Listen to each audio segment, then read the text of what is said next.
तो हेलो, आज आपका स्वागत है डे 43 में। आज थोड़ा सा करंट अफेयर्स वाला मैटर देखते हैं। देखिए, जनवरी फरवरी का करंट अफेयर्स ऑलरेडी एक बार डिस्कस कर चुके हैं पार्ट 1 में। आज देखते हैं पार्ट 2। आज खत्म कर देंगे जनवरी और फरवरी करंट अफेयर्स। ठीक है, ठीक है, स्टार्ट करते हैं। कुछ एग्रीमेंट से स्टार्ट कर लेते हैं। देखिए, आपका एशियन डेवलपमेंट बैंक और गवर्नमेंट ऑफ इंडिया के बीच में आपका एक 173 मिलियन डॉलर्स का लोन हुआ है। क्यों? क्योंकि मध्य प्रदेश में रास्ते बनाने हैं, रोड्स बनाने हैं।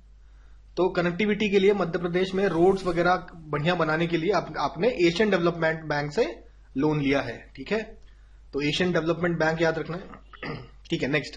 अच्छा, चाइना ने एक प्रोजेक्ट बनाया कि भाई हम लोग मून में जाएंगे, मून में अपना एक कैंप बना देंगे। ठीक है, तो मून में ये कैंप बनाने का जो मिशन है, उसने कहा कि यह इंटरनेशनल लूनर रिसर्च स्टेशन, तो ये रिसर्च स्टेशन बनाएंगे, मून में ही बनाएंगे। ठीक है, परमानेंट रिसर्च स्टेशन। तो भाई लोगों को जोड़ रहा है साथ में इस प्रोजेक्ट के। तो इजिप्ट जुड़ गया चाइना के साथ, पार्टिसिपेट कर रहा है international lunar research station moon base initiative. ठीक है, सबसे first Arab country to join the ILRS। ILRS आपने देखा क्या है ना, यही तो है, इंटरनेशनल लूनर रिसर्च स्टेशन। ठीक है, चाइना इसको लीड करेगा, 3 फेजेस में करेगा। सबसे पहले थोड़ा रिकॉनेसेंस करेगा, डेटा वेटा लेगा, थोड़ा देखेगा, रेकी करेगा, कहते नहीं है। उसके बाद कंस्ट्रक्शन करेगा आपका 2026 से 35 के बीच में। उसके बाद फाइनली 2036 के बाद इसका प्रॉपर यूटिलाइजेशन या यूज स्टार्ट हो जाएगा। तो ये पूरा प्लान है चाइना का।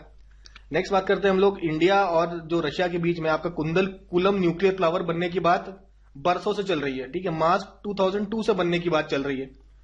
तो वैसे 2016 में इसका छोटा सा पोर्शन ऑपरेशनल हुआ है।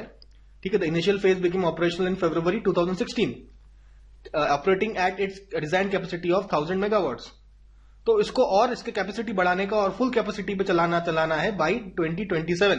तो रशिया और इंडिया के बीच में बात हो रही है। याद रखिए, कुंदनकुलम न्यूक्लियर प्लांट किसकी मदद से बन रहा है? आपका रशिया की मदद से। ठीक है, तमिलनाडु में है, तो हम लोग ये जानते हैं।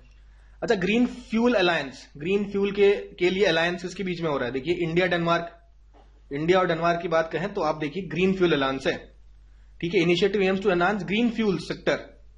ठीक है, जैसे कि एग्जांपल आप ग्रीन हाइड्रोजन भी तो ग्रीन फ्यूल है, ऐसे ग्रीन फ्यूल जो पोल्यूशन वगैरह क्रिएट ना करें, तो उनका अलायंस की बनने की बात है। ठीक है, दोनों साथ में काम करेंगे, इंडिया और डेनमार्क। नेक्स्ट हम लोग बात करते हैं कि अब ये कहानी समझते हैं।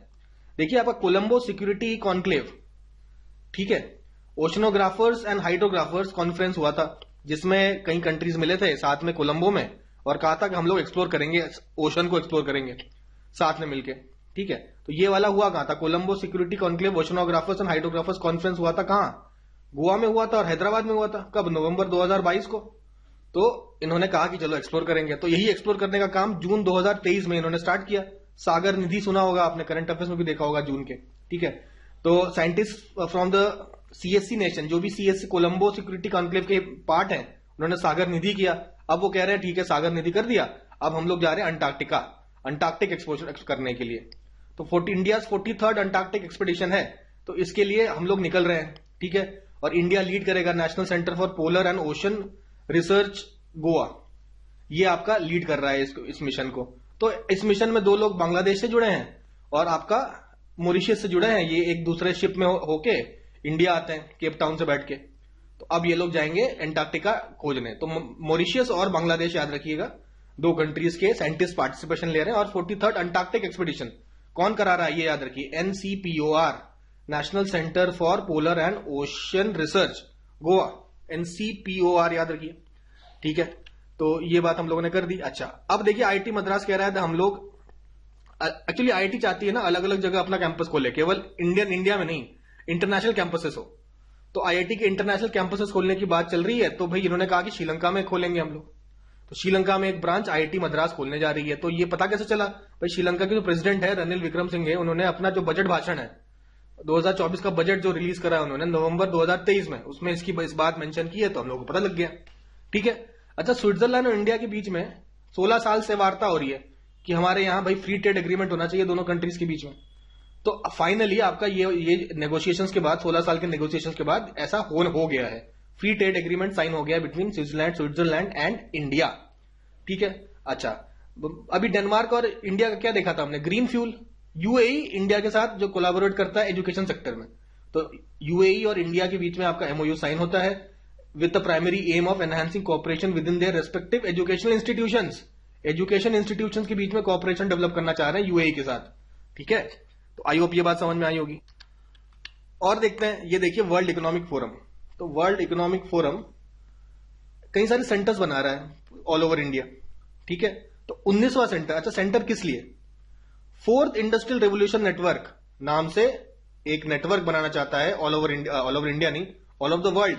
तो कई सेंटर्स खोल रहा है। ठीक है, क्या है? 4IR, fourth industrial revolution. ठीक है, तो ये उसका 19 सेंटर आपका हैदराबाद खोला गया, हैदराबाद तेलंगाना में। ठीक है, तो और ये जो है आपका सेंटर है हैदराबाद में, ये किसके अंडर है? हमने देख लिया, WEF के अंदर फोर्थ इंडस्ट्रियल रेवोल्यूशन का 19 सेंटर खोला जा रहा है इंडिया में। लेकिन इसको डेडिकेट किस लिए किया गया? हेल्थ, टेक्नोलॉजी और life sciences, health care and life के प्रति ये डेडिकेटेड होगा। तो थीमेटिक्स ये सेंटर होगा इसके प्रति डेडिकेटेड। ठीक है, centre for fourth industrial revolution Telangana. ठीक है, C4IR तेलंगाना, ये हेल्थ केयर और लाइफ के लिए है। ठीक है, सबसे पहला जो इसका, इनके सारे सेंटरों में केवल यही सेंटर है तेलंगाना वाला जो हेल्थ, टेक्नोलॉजी और लाइफ साइंसेस की बात कर। तो लिखा है ना वर्ल्ड इनॉग्रेबल, मतलब वर्ल्ड का सबसे पहला सेंटर ऐसा है जो आपका हेल्थ टेक्नोलॉजी और लाइफ साइंसेस के बारे में बात करेगा इन सारे सेंटर्स में से। नेक्स्ट न्यूज में बात करते हैं हम लोग काबिल। व्हाट इज काबिल? काबिल इज खनिज विदेश इंडिया लिमिटेड। खनिज विदेश इंडिया लिमिटेड क्या करेगा? फॉरेन कंट्रीज में जाएगा, वहां पे आपका एक्सप्लोरेशन करेगा। ठीक है, तो यही एक्सप्लोरेशन का काम कर रहा है कहां पे? अर्जेंटीना में। देखिए अर्जेंटीना का स्टेट ओन्ड कंपनी है केमेन नाम की कंपनी। तो एक काबिल और केमेन इन्होंने मिलके एक साइन किया MOU और कहा कि भाई हम लोग मिलके एक्सप्लोर करेंगे लिथियम ब्राइन ब्लॉक्स। तो भाई लिथियम निकालेंगे, और लिथियम काफी इस समय इंपॉर्टेंट हो जाता है क्योंकि इलेक्ट्रिकल व्हीकल्स में बड़ा काम का है ये। तो लिथियम निकालने का काम यहाँ पे हो रहा है। ठीक है, अच्छा इसके अलावा आपका माइग्रेशन और मोबिलिटी एग्रीमेंट होता है किसके साथ? इटली के साथ, ताकि आपका जो इजीली माइग्रेशन हो सके इंडिया से इटली में या इटली से इंडिया में। ठीक है ना, इजी मूवमेंट हो सके लोगों का। तो माइग्रेशन एंड मोबिलिटी किसके साथ हो रहा है? इटली के साथ। ठीक है, अच्छा आपका MOU साइन किया किसने? इंडिया के प्रसार भारती ने और आपका मलेशिया के RTM, रेडियो टेलीविजन मलेशिया। तो प्रसार भारती और ITM ने मिलकर एक साइन किया क्या? MOU। तो अब MOU में क्या है क्या नहीं है उसके बारे में बात नहीं करते, ये ध्यान में रखना है किनके बीच में साइन हुआ MOU। ठीक है, तो टोटल MOU कितने साइन कर चुका है प्रसार भारती? तो 46 MOU अभी तक साइन कर चुका है। ठीक है, अच्छा एग्रीमेंट्स हो गए। अब बात करते हैं हम लोग कुछ अपॉइंटमेंट्स इंपॉर्टेंट। जैसे ये है सेंथियल पांडियन सी। ये कौन है? ये आपके वर्ल्ड ट्रेड ऑर्गेनाइजेशन जो जेनेवा में है वहां पे इंडिया के एम्बेसडर है। इंडिया के एम्बेसडर है कौन? सेंथिल पांडियन सी। ठीक है, अच्छा इससे पहले कौन थे? इससे पहले आपके ब्रजेंद्र नवनीत थे, इनका नाम आपने सुना होगा। ठीक है, इंडियन एम्बेसडर टू WTO। तो अभी क्या कौन हो गए हैं? सेंथियल पांडियन सी। नेक्स्ट बात करते हैं प्रसन्ना बी वराले। टोटल हमारे सुप्रीम कोर्ट के जो 34 होने चाहिए, तो अब 34th हमारे ये वाराले जी है। तो वाराले जी आपके 34 जज होने के साथ साथ ये आपका शेड्यूल कास्ट से बिलोंग करते हैं। तो टोटल जज की संख्या होगी 3 इस समय जो शेड्यूल कास्ट आपके सुप्रीम कोर्ट के जज हैं। कौन है?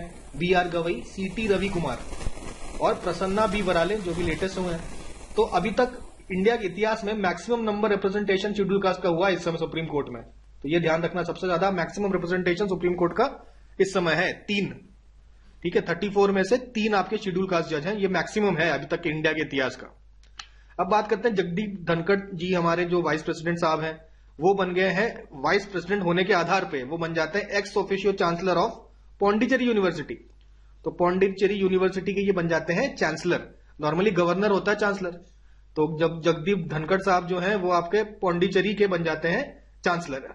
ठीक है, वाइस प्रेसिडेंट होने के आधार पर।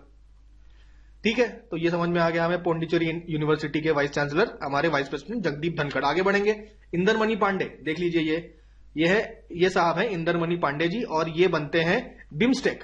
बिम्स्टेक क्या है? हम लोग ऑलरेडी पढ़ चुके हैं ना, Bay of Bengal initiative for multi sectoral technical and economical cooperation, ये है बिम्स्टेक। तो ये सबसे पहले इंडियन बनते हैं इस पोस्ट पे रहने वाले, सबसे first Indian is Indramani Tripathi. ठीक है, मूविंग ऑन, हम लोग बात करते हैं वीता दानी जी की। वीता दानी जी ने इतिहास रचा है, first Indian appointed to the governing board of international table tennis federation. तो ये टेबल टेनिस खेलती थी वीता दानी जी, और अब ये बन जाती हैं गवर्निंग बोर्ड के member of international table tennis federation. ठीक है, आगे बढ़ते हैं हम लोग। रश्मि शुक्ला जी की बात करते हैं। ये महाराष्ट्र की डीजीपी बन चुकी हैं।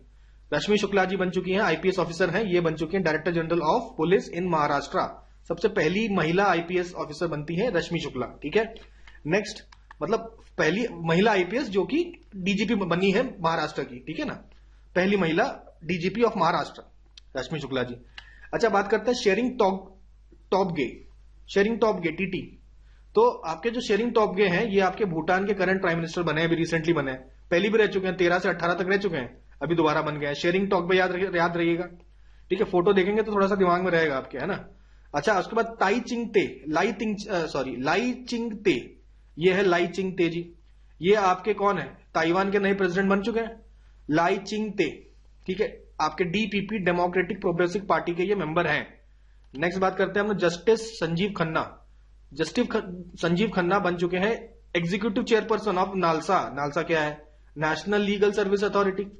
जस्टिस संजीव खन्ना बनते हैं नालसा के एग्जीक्यूटिव चेयरमैन। ठीक है, इससे पहले थे आपके कौन, जस्टिस एसके कौल थे, तो उन्होंने दिसंबर 25 को रिटायरमेंट लिया है और अब बन गए जस्टिस संजीव खन्ना। याद रखेंगे नालसा याद रखेंगे। नेक्स्ट, भूपेंद्र सिंह बाजवा जी की बात करते हैं। भूपेंद्र सिंह बाजवा जी, आप इनका एक कमेटी बनी है, भूपेंद्र सिंह जी है इसमें, एमएम सोमैया है और मंजूषा कन्वर। ये तीन कमेटी के जो हेड है ये आपके भूपेंद्र सिंह है। ठीक है, बनाई किसने, कमेटी बनाई है आपके इंडियन ओलंपिक एसोसिएशन ने। क्यों बनाई, क्योंकि रेसलिंग फेडरेशन ऑफ इंडिया का डे टू डे अफेयर्स को मैनेज करने के लिए कमेटी बनी है under Bhupendra Singh Bajwa. I hope बात समझ में आई होगी। नेक्स्ट बात करते हैं हम लोग वाइस एडमिरल दिनेश के त्रिपाठी। ये न्यूज हम लोग एक बार पहले भी देख चुके हैं। ठीक है, vice chief of naval staff बने हैं आपके 4 जनवरी 24 को। तो याद रखिए, वाइस एडमिरल दिनेश के त्रिपाठी वाइस एडमिरल है ये। फिर बात करते हैं नीना सिंह जी की। नीना सिंह जी बनती हैं आपकी डायरेक्टर जनरल किसकी, सीआईएसएफ की डायरेक्टर है महिला, पहली महिला डीजी ऑफ सीआईएसएफ। तो सीआईएसएफ के फर्स्ट महिला डीजी बनती है नीना सिंह। इससे पहले ये थे ना शीलवर्धन सिंह, पढ़ चुके हैं हम लोग कई बार ये। तो शीलवर्धन सिंह अब बन गए क्या, यूपीएससी के मेंबर। पहले यही थे आपके डीजी सीआईएसएफ, शीलवर्धन सिंह। तो अब ये बन गए हैं मेंबर ऑफ यूपीएससी और शीलवर्धन सिंह की जगह आ गई है नीना सिंह जी। ठीक है, आगे बढ़ते हैं। उसके बाद रियूवन आजार आपका, अब देख ही रहे इजराइल का झंडा है, तो आइडिया लगी गया आपको। ये आपके नए एम्बेसडर टू इंडिया है इजराइल से। तो इजरायली गवर्नमेंट ने रियूवन आजार को as an ambassador to India भेजा गया है। इंडिया के साथ साथ उन्होंने कहा है कि भाई आप नॉन रेजिडेंट एम्बेसडर होंगे आपके श्रीलंका और भूटान के। भाई नॉन रेजिडेंट क्यों, अरे रहेंगे तो इंडिया में ना, लेकिन ये श्रीलंका के भी एम्बेसडर होंगे और भूटान के भी एम्बेसडर होंगे। कौन, रियूवन आजार। तो पूरा ये एरिया कवर कर दिया रियूवन आजार जी को भेज के। तो 3 कंट्रीज के बन गए हैं ये एम्बेसडर, श्रीलंका भूटान के नॉन रेजिडेंट और इंडिया के रेजिडेंट एम्बेसडर हो गए हैं।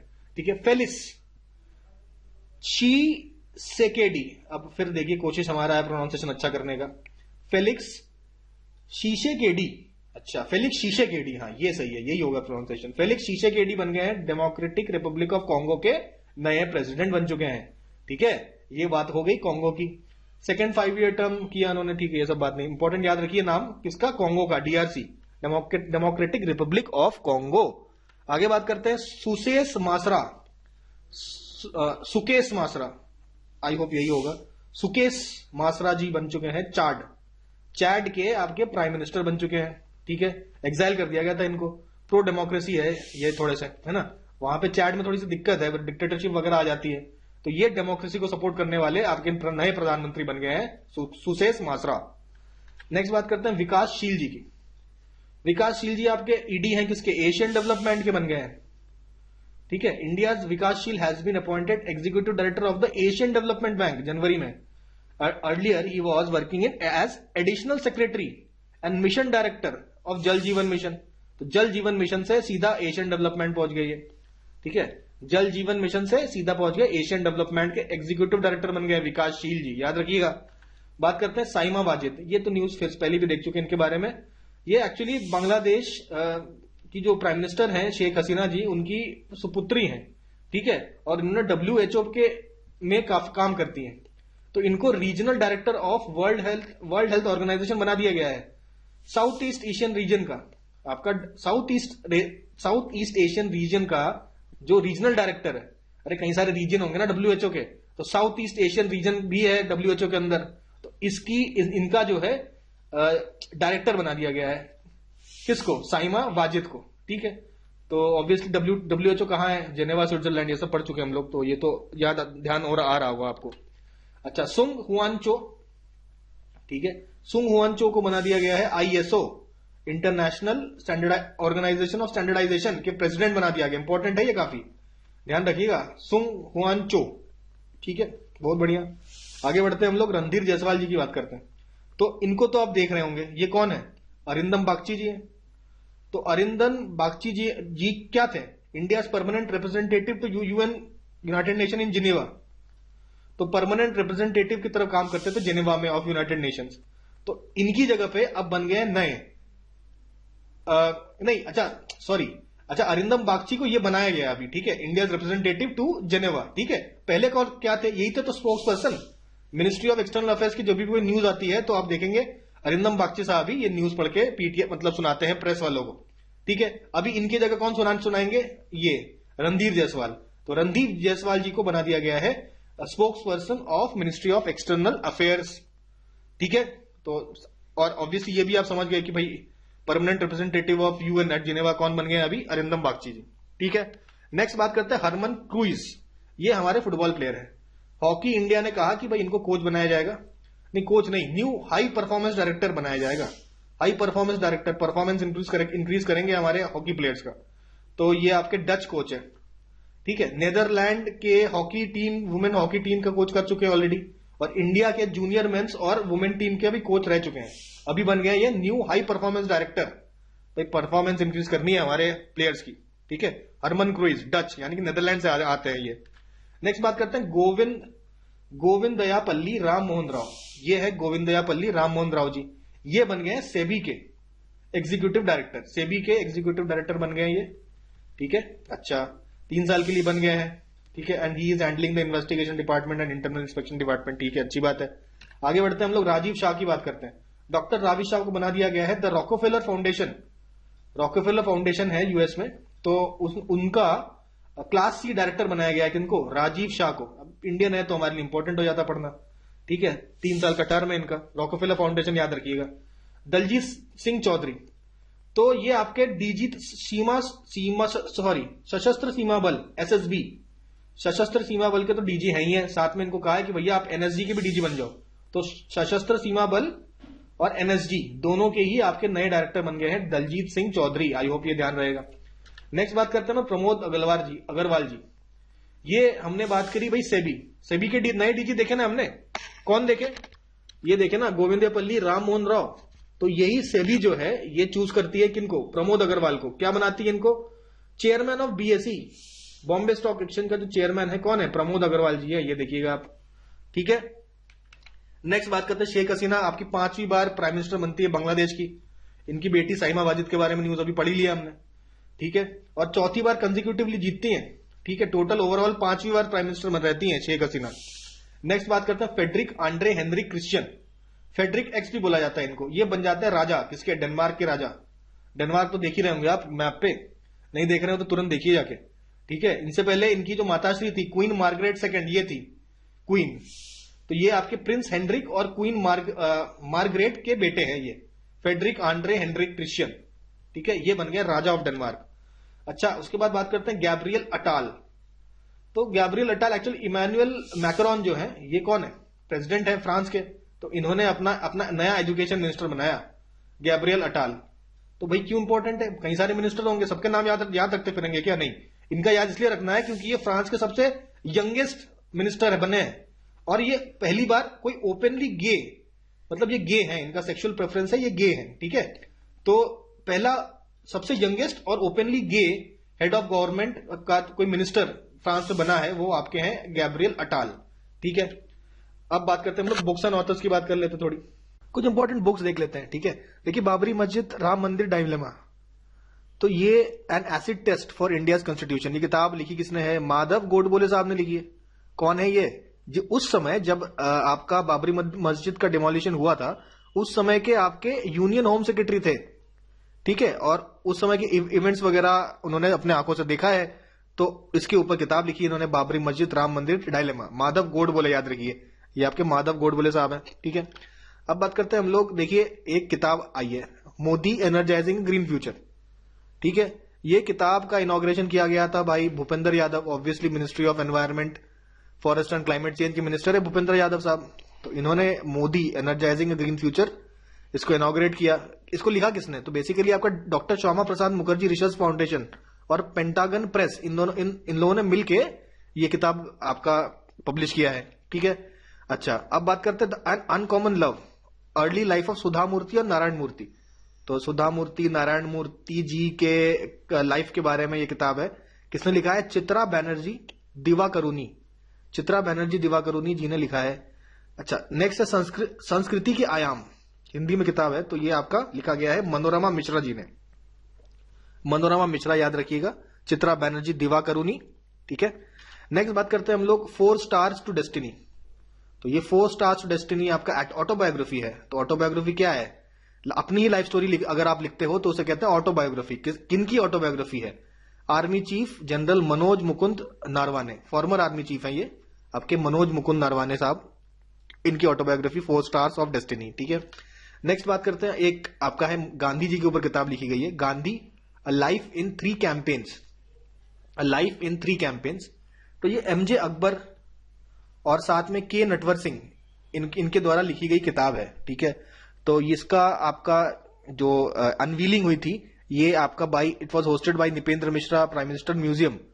जो आपका prime minister museum and library society है ना, तो उसके चेयरमैन है निपेंद्र मिश्रा साहब, ठीक है। Prime minister museum and library society at the prime minister's museum and library at Pragati Maidan संग्रहालय, ठीक है। तो आपका prime minister museum and library society के आपके चेयरमैन है निपेंद्र मिश्रा साहब, इन्होंने इसका अनवीलिंग की है। अच्छा, अब ये एक इंटरेस्टिंग एक नोवेल है, कॉन्वर्सेशन विद औरंगजेब। तो ये आपका फिक्शनल नोवेल लिखा गया है बाई चारू निवेदिता जी ने लिखा है, तमिल में लिखा था, फिर उसको अंग्रेजी में ट्रांसलेट किया था किसने? नंदिनी कृष्णन जी ने, ठीक है। चारू निवेदिता और नंदिनी कृष्णन, ठीक है। थोड़ा सटायरिकल वे में लिखा गया ये किताब, सटायर है ये, ठीक है। ये आपके सामने आप देख रहे हो, ये conversation with Aurangzeb by Charu Nivedita and Nandini Krishnan. Next हम लोग बात करते हैं, एक आपका किताब है आसाम ब्रेव हार्ट, लाचित बोरफुकान। तो ये आपका गुवाहाटी में इसका रिलीज हुआ था और उस समय आपके वहां के जो आप सीएम है श्री हेमंत बिश्वा शर्मा, वो भी प्रेजेंट थे during this release of book, okay. So next science and technology के बारे में बात करते हैं। चलिए टेक्नोलॉजी पे आते हैं, साइंस एंड टेक्नोलॉजी पे आते हैं। सबसे पहले आपका हमने एक्सपोसैट आपकी एक सैटेलाइट है, X-ray polarimeter satellite. X-ray polarimeter तो वहीं से आया आपका एक्सपो, ठीक है। एक्सरे पोलरीमीटर सैटेलाइट को शॉर्ट में हम लोग एक्सपोसैट बोल देते हैं। तो ये आपका obviously Satish Dhawan space centre से ही आपका लॉन्च किया जाएगा, तो वहीं से लॉन्च किया गया है। अब आते हैं हम लोग न्यूजीलैंड पे। तो न्यूजीलैंड का एक रॉकेट है जिसका नाम है, अच्छा, रॉकेट्स लैब एक कंपनी है, उसका एक रॉकेट है इलेक्ट्रॉन रॉकेट। तो इस रॉकेट का मदद लिया था किसने? जापानीज कंपनी आपका IQPS ने कहा कि हमारा एक सैटेलाइट है जिसका नाम है सुकोयोमी 1 सैटेलाइट। तो सुकोयोमी 1 सैटेलाइट लॉन्च कर दीजिए। न्यूजीलैंड ने कहा ठीक है, पैसे दीजिए, लॉन्च कर देंगे। तो इलेक्ट्रॉन रॉकेट से ये वाला सैटेलाइट लॉन्च कर दिया गया है। किसका है? जापानीज कंपनी IQPS का, ठीक है। The launch was part of rocket lab के 4 ऑफ अ काइंड मिशन का एक पार्ट है। रॉकेट लैब ने 4 ऑफ अ काइंड मिशन था, उसका एक पार्ट था ये लॉन्च, ठीक है। फिर बात करते हैं जापान की, बात कर देते हैं। जापान ने कहा कि हमने भेजा स्लिम। क्या स्लिम है? कहां भेजा गया? Smart lander for investigating the moon, smart lander for investigating the moon. तो इसका फुल फॉर्म है ये, ठीक है। तो ये जो इसको मून स्नाइपर भी बोला गया है, ठीक है। तो मून स्नाइपर लैंडर, ठीक है, स्लिम को सक्सेसफुली लैंड कर दिया गया मून पे, ठीक है। और ये आपका मोस्ट प्रिसाइज लूनर लैंडिंग हो जाता है। सबसे प्रिसाइज मतलब जहां हमने सोचा था लैंड कराने का, एग्जैक्टली वहीं पे लॉन्च कराया है। मतलब उससे करीबन 55 मीटर्स दूर पे लैंड हुआ है। तो इतना प्रिसाइज पहली बार सबसे ज्यादा प्रिसाइज लैंडिंग हुई है। और जापान भी मून पे पहुंच जाता है इंडिया के बाद। तो 5th नेशन बनता है जापान, ठीक है। और सबसे मोस्ट प्रिसाइज लूनर लैंडिंग कराया है जापान ने। नाम है क्या? स्लिम, याद रखिए, या मून स्नाइपर लैंडर। नेक्स्ट हम लोग बात करते हैं नासा का ओसिरिस एपेक्स मिशन। तो ये मिशन क्या है? तो मिशन आपका किसी ग्रह पे नहीं, एस्टेरॉयड पे भेजा जाएगा। ठीक है, एस्टेरॉयड एपोफिस में भेजा जाएगा। भेजा जाएगा, दूर है, तारीख दूर है, अप्रैल 2029। ठीक है, अप्रैल 2029 को ये वाला मिशन भेजा जाएगा। तो name Osiris apex stands for origin spectral interpretation resource identification and security. तो ये आपका एपोफिस एक्सप्लोरर याद रखिए, आपका एस्टेरॉयड एपोफिस में जाएगा। ठीक है, मिशन का क्या नाम है? ओरिसिस एपेक्स मिशन। ठीक है, किसका है? नासा का है। तो ये हमको याद हो गया। अच्छा, अब देखिए ये कंपनी है यूनाइटेड लॉन्च अलायंस, एक प्राइवेट कंपनी है अमेरिका की। तो इसने आपका मून मिशन लॉन्च किया जिसका नाम है पेरीग्रीन 1 मून मिशन लॉन्च किया आपका cap Canaveral space force station, कहां पे? फ्लोरिडा में। तो पेरीग्रीन 1 लॉन्च होता है, तो क्या खास बात है इसका लॉन्च? तो हमने देखा कि मून पे पहुंचने वाला, अभी इंडिया 4th कंट्री बना था, फिर जापान 5th कंट्री बन गया, लेकिन किसी ने आज तक कोई सी प्राइवेट कंपनी ने मून पे कोई एयरक्राफ्ट लैंड नहीं करवाया। तो ये पहला आपका प्राइवेट कंपनी बनना है। अगर पेरीग्रीन 1 सक्सेसफुल होता है तो ये पहला प्राइवेट कंपनी बन जाएगा। कौन सा? यूनाइटेड लॉन्च अलायंस, जिसने आपका सॉफ्ट लैंडिंग कराई है मून पे। और यूएसए ने इससे पहले 1972 में अपोलो 17 लॉन्च किया था। तो अपोलो 17 के बाद आपका 51 ईयर्स के बाद ये आपका यूएसए लैंड कराएगा मून पे। तो मून पे लैंड करने की होड़ चल रही है अभी। बात करते हैं हम लोग नेक्स्ट चाइना की। चाइना ने एक आइंस्टाइन प्रोब सैटेलाइट को भेजा। ठीक है, इसकी खास बात क्या थी? भाई सैटेलाइट सब भेजते हैं, इसकी खास बात थी ये लोटस के जैसा शेप करता है। देखिए लोटस जैसा लग नहीं रहा होगा आपको, लेकिन ये लोटस जैसा ही है, समझ लीजिए। ये आपके पेटल्स हैं, 1 2 3 ऐसे पेटल्स हैं। ठीक है, कितने? 1 2 3 4 5 6 इस तरफ, 6 उस तरफ, 12 पेटल्स। तो ये 12 पेटल्स का क्या है? लोटस है। तो लोटस के शेप का आपका जो आइंस्टाइन प्रोब सैटेलाइट भेजा गया, किसके द्वारा? चाइना के द्वारा। 12 petals, wide field X-ray telescope लगे हुए हैं इसमें। 2 स्टेमेंस are follow up X-ray telescopes. ये बेसिकली ये सब टेलीस्कोप्स हैं जो आपके पेटल्स है ना, लोटस के जो पेटल्स हैं, जिनको पेटल्स बोला गया है, तो ये बेसिकली आपके टेलीस्कोप्स हैं। ठीक है, and uses X-ray detection technology inspired by. ठीक है, जो भी है, तो ये आपको समझ में आ गया। आइंस्टाइन प्रोब आपका लोटस शेप का आपका प्रोब है। ठीक है, नेक्स्ट बात करते हैं हम लोग।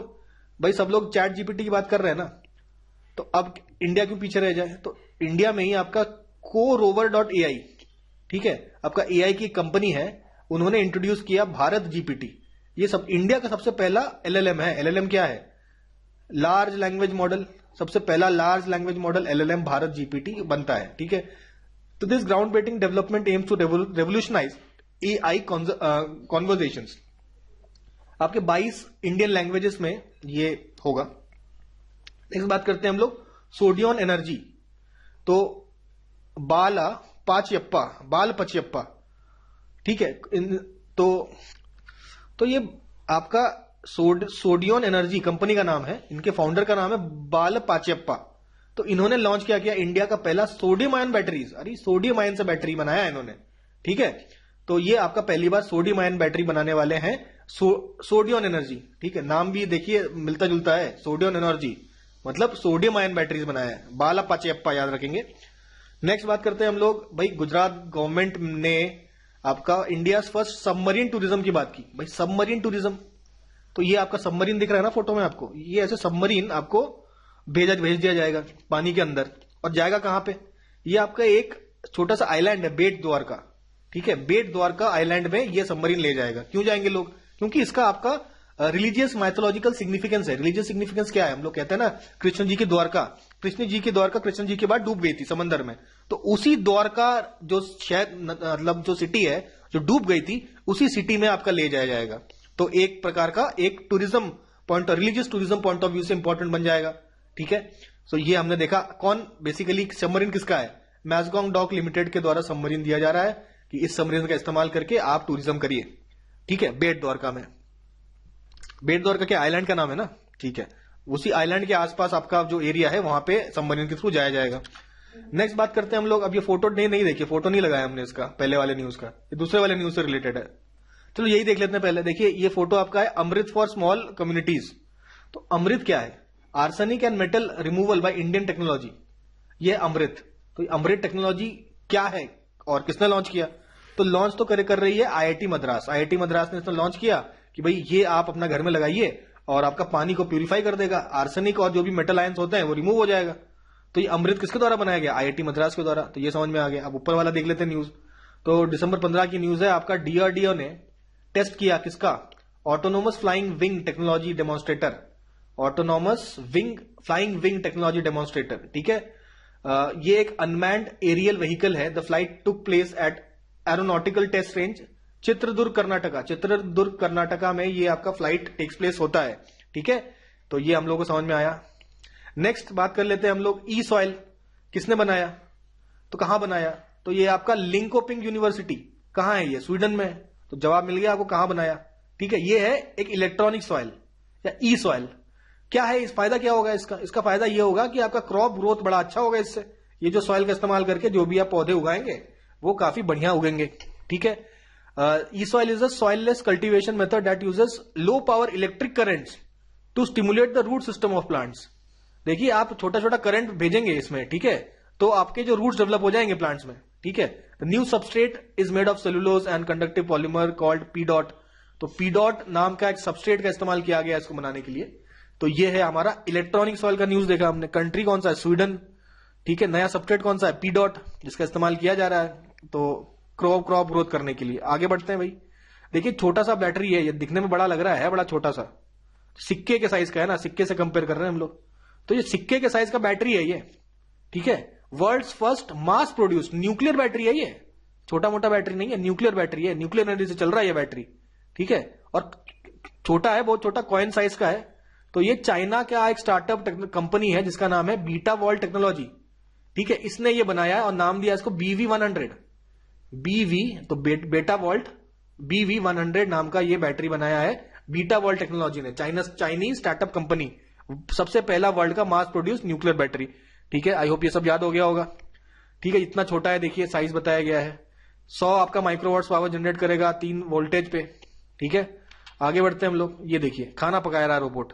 ये रोबोट अपना खाना पका रहा है। तो ये रोबोट क्या क्या है, किसने बनाया? देखिए, आपका गूगल के डीप माइंड ने और स्टैनफोर्ड यूनिवर्सिटी ने आपका मिलके बनाया है मोबाइल अलोहा। तो ये आपका ओपन सोर्स हार्डवेयर सिस्टम है, ये एक हार्डवेयर सिस्टम है ओपन सोर्स। ठीक है, टेली ऑपरेशन करने के लिए, मतलब यहां पे इंसान की जरूरत नहीं है। आप मान लीजिए कहीं दूर बैठे हैं और इस रोबोट को आपने सिग्नल दिया और कहा कि भाई खाना बनाओ या कुछ भी काम करो, तो आप दूर बैठ के इसका ऑपरेशन कर सकते हैं। ये एक ह्यूमनॉइड रोबोट है और रिमोट ऑपरेटेड है, मतलब दूर बैठा व्यक्ति जो है इस रोबोट को ऑपरेट करके काम करवा सकता है। ये किसने बनाया? आपका गूगल डीप माइंड ने और स्टैनफोर्ड यूनिवर्सिटी ने मिलकर बनाया। क्या? याद रखिए, मोबाइल अलोहा। आगे बढ़ते हैं। ठीक है, अब बात करते हैं हम लोग डिफेंस टेक्नोलॉजी की बात कर लेते हैं। कुछ इंडिया के डिफेंस टेक्नोलॉजीज की बात करते हैं। देखिए, डिफेंस सेक्टर के न्यूज में सबसे पहले हम लोग बात करते हैं table top exercise. Table top, इसमें क्या है? इंडियन आर्मी किसके साथ कोलैबोरेशन करती है? तो आपके आसियान कंट्रीज के जो वुमेन ऑफिसर्स हैं इनके साथ इंडियन आर्मी का कोलैबोरेशन होता है। बेसिकली क्या है, यूनाइटेड नेशन के पीस कीपिंग को ध्यान में रखते हुए ये आपका एक्सरसाइजेस किए जाते हैं। ठीक है, कहां पे किए गए? मानेकशॉ सेंटर न्यू दिल्ली में किए जाते हैं। ठीक है, it is a part of centre for United nation peace keeping, देख लिया हमने। ठीक है, तो इनका जो actually United nation peace keeping का जो efforts for strengthening international cooperation and capacity building in peace keeping missions. तो भाई पीस कीपिंग मिशंस में हम लोग कोऑपरेट करें कंट्रीज आपस में, तो उसके लिए ये मिशन इंपॉर्टेंट है। ठीक है, table top exercise UN peace keeper से रिलेशन रखता है, किनके बीच में? Indian army and women officers of ASEAN. ठीक है, नेक्स्ट बात करते हैं हम लोग इंडिया और यूएई के बीच में आपका एक मिलिट्री एक्सरसाइज होती है जिसका नाम है डेजर्ट साइक्लोन। डेजर्ट साइक्लोन नाम से पता चल रहा है डेजर्ट है, तो यूएई में भी डेजर्ट है ना, और इंडिया में राजस्थान में भी डेजर्ट है।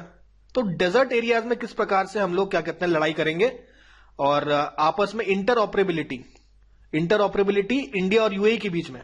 इंटरऑपरेबिलिटी का मतलब यह है कि भाई मतलब साथ में हम लोग लड़ाई कर सके ना, तो एक दूसरे के अगर मतलब किस तरीके से लड़ाई करते हैं और एक दूसरे के बारे में ज्यादा जानेंगे तो साथ में लड़ाई कर पाएंगे, तो यही हो गया इंटरऑपरेबिलिटी। ठीक है, डेजर्ट साइक्लोन नाम है, याद रखिए, इंडिया एंड यूएई। नेक्स्ट बात करते हैं हम लोग सहयोग केजिन। तो सहयोग केजिन, ये थोड़ा जापानी नाम लग रहा है ना सुनने में, तो सहयोग इंडियन नाम है, तो सहयोग केजिन क्या? इंडिया और जापान के बीच में आपका एक्सरसाइज हुई है सहयोग केजिन। ठीक है, एक्चुअली 2006 में ये cooperation of memorandum of cooperation sign किया गया था, जिसमें कहा था कि भाई जो कोस्ट गार्ड्स हैं आपके इंडिया और जापान के, वो लोग साथ में ट्रेनिंग करेंगे सहयोग केजिन में। तो अभी यहाँ पे चेन्नई कोस्ट में इनका ट्रेनिंग हुआ। अच्छा, अब बात करते हैं हम लोग ऑपरेशन सर्वशक्ति। सर्वशक्ति में जो आपके टेररिस्ट है ना, जो छुप गए थे, जो क्या कहते हैं इंडियन ट्रूप्स पे अटैक करते हैं, छुप जाते हैं, उनको ढूंढ ढूंढ के मारा गया। कहां पे? राजौरी और पुंछ रीजन ऑफ जम्मू कश्मीर में। तो इंडियन आर्मी ने ऑपरेशन किया, ये ऑपरेशन सर्वशक्ति। नेक्स्ट बात करते हैं एक्सरसाइज एक्स अयोध्या या एक्स अयोध्या। एक्चुअली क्या है ना, हमारे सिटी का नाम अयोध्या है, हम जानते हैं, राम जी की सिटी। और थाईलैंड में भी इसी नाम का एक और सिटी है जिसको बोलते हैं ये लोग अयोध्या। ठीक है, तो एक्सरसाइज अयोध्या बोल दीजिए या एक्सरसाइज अयोध्या बोल दीजिए। ठीक है, ये आपका नेवल एक्सरसाइज है, किसके बीच में? इंडिया और थाईलैंड के बीच में नेवल एक्सरसाइज, इंडिया और थाई नेवीज। ठीक है, the name x Ayodhya translates the invincible one, the undefeatable. ठीक है, इसका मतलब है। ठीक है, तो सीधी सीधी बात है, ये आपका नेवल एक्सरसाइज है, किसका? इंडियन और थाई नेवीज के बीच में। अब बात करते हैं हमें एक्सरसाइज सी ड्रैगन की। तो सी ड्रैगन में ज्यादा दिमाग लगाना नहीं है हमें, क्वाड कंट्रीज तो मालूम है ना, इसमें तो कोई दिक्कत नहीं है। यूएस ऑस्ट्रेलिया हो गया, जापान इंडिया हो गया, इसके अलावा साउथ कोरिया ऐड कर लीजिए, क्वाड कंट्रीज और साउथ कोरिया। तो ये सारे कंट्रीज हो गए किसके? एक्सरसाइज सी ड्रैगन किया गया। ये मल्टीनेशनल एक्सरसाइज है, ऑब्वियसली मल्टीनेशनल, एक से ज्यादा कंट्रीज है, दो से ज्यादा कंट्रीज है, सॉरी। तो ठीक है, नेवल एक्सरसाइज है ये, ऑब्वियसली एक्सरसाइज सी ड्रैगन इन कंट्रीज के बीच में। अच्छा, इंडिया किर्गिस्तान के बीच में आपका ज्वाइंट स्पेशल फोर्सेस का एक्सरसाइज जिसका नाम है खंजर, उसका 11वां एडिशन कंप्लीट किया गया। कहां से किया गया? आपका स्पेशल फोर्सेस ट्रेनिंग स्कूल है, कहां पे? बकलो, हिमाचल प्रदेश में। ठीक है, नेक्स्ट हम लोग बात करते हैं दृष्टि 10 स्टार लाइनर की।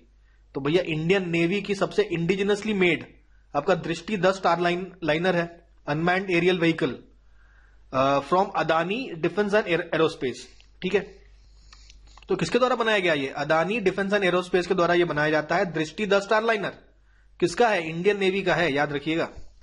इंडियन नेवी का दृष्टि 10 स्टार लाइनर किसने बनाया है? आपका अदानी डिफेंस एंड एरोस्पेस। क्या है ये? अनमैन्ड एरियल व्हीकल है, दिख रहा है आपको, अनमैन्ड है, यहां कोई पायलट वगैरह नहीं बैठा है। ठीक है, अनमैन्ड एरियल व्हीकल है ये। नेक्स्ट बात करते हैं हम लोग आपका stealth guided missile INS Imphal की।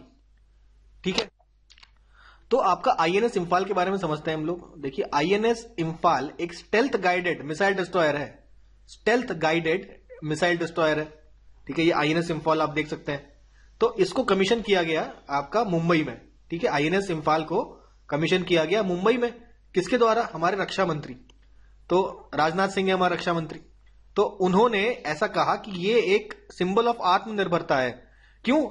ये जो आपने आईएनएस इंफाल है, ये आपका 75% इंडिजिनस है, मतलब 25% हेल्प ली है दूसरे कंट्रीज की, लेकिन 75% पूरा इंडिया की टेक्नोलॉजी है, इंडिया के द्वारा बनाया गया है। ठीक है, इसमें काफी एनहांस्ड स्टेल्थ मतलब छुपा होना, ठीक है, स्टेल्थ फीचर्स है, और स्टेट ऑफ आर्ट इक्विपमेंट लगा हुआ है।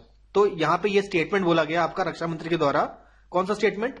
India pledge the role of net security provider and Indian ocean region. India बनना चाहती है ना नेट सिक्योरिटी प्रोवाइडर, बनना क्या चाहती है ही। India pledge the role of net security provider in Indian ocean region. Together with friendly countries we will keep the sea lane secure to ensure the maritime trade touches greater heights. ये बोला गया है statement by Rajnath Singh ji, रक्षा मंत्री।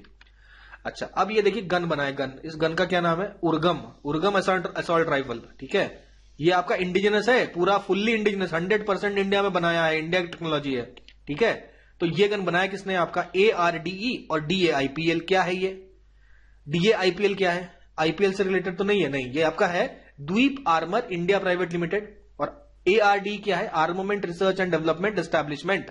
तो इन्होंने मिलकर ये असॉल्ट राइफल बनाई है जिसका नाम है उग्रम बोल दिया, उग्रम असॉल्ट राइफल। उग्र होता है ना, उग्र से आया है, उग्रम।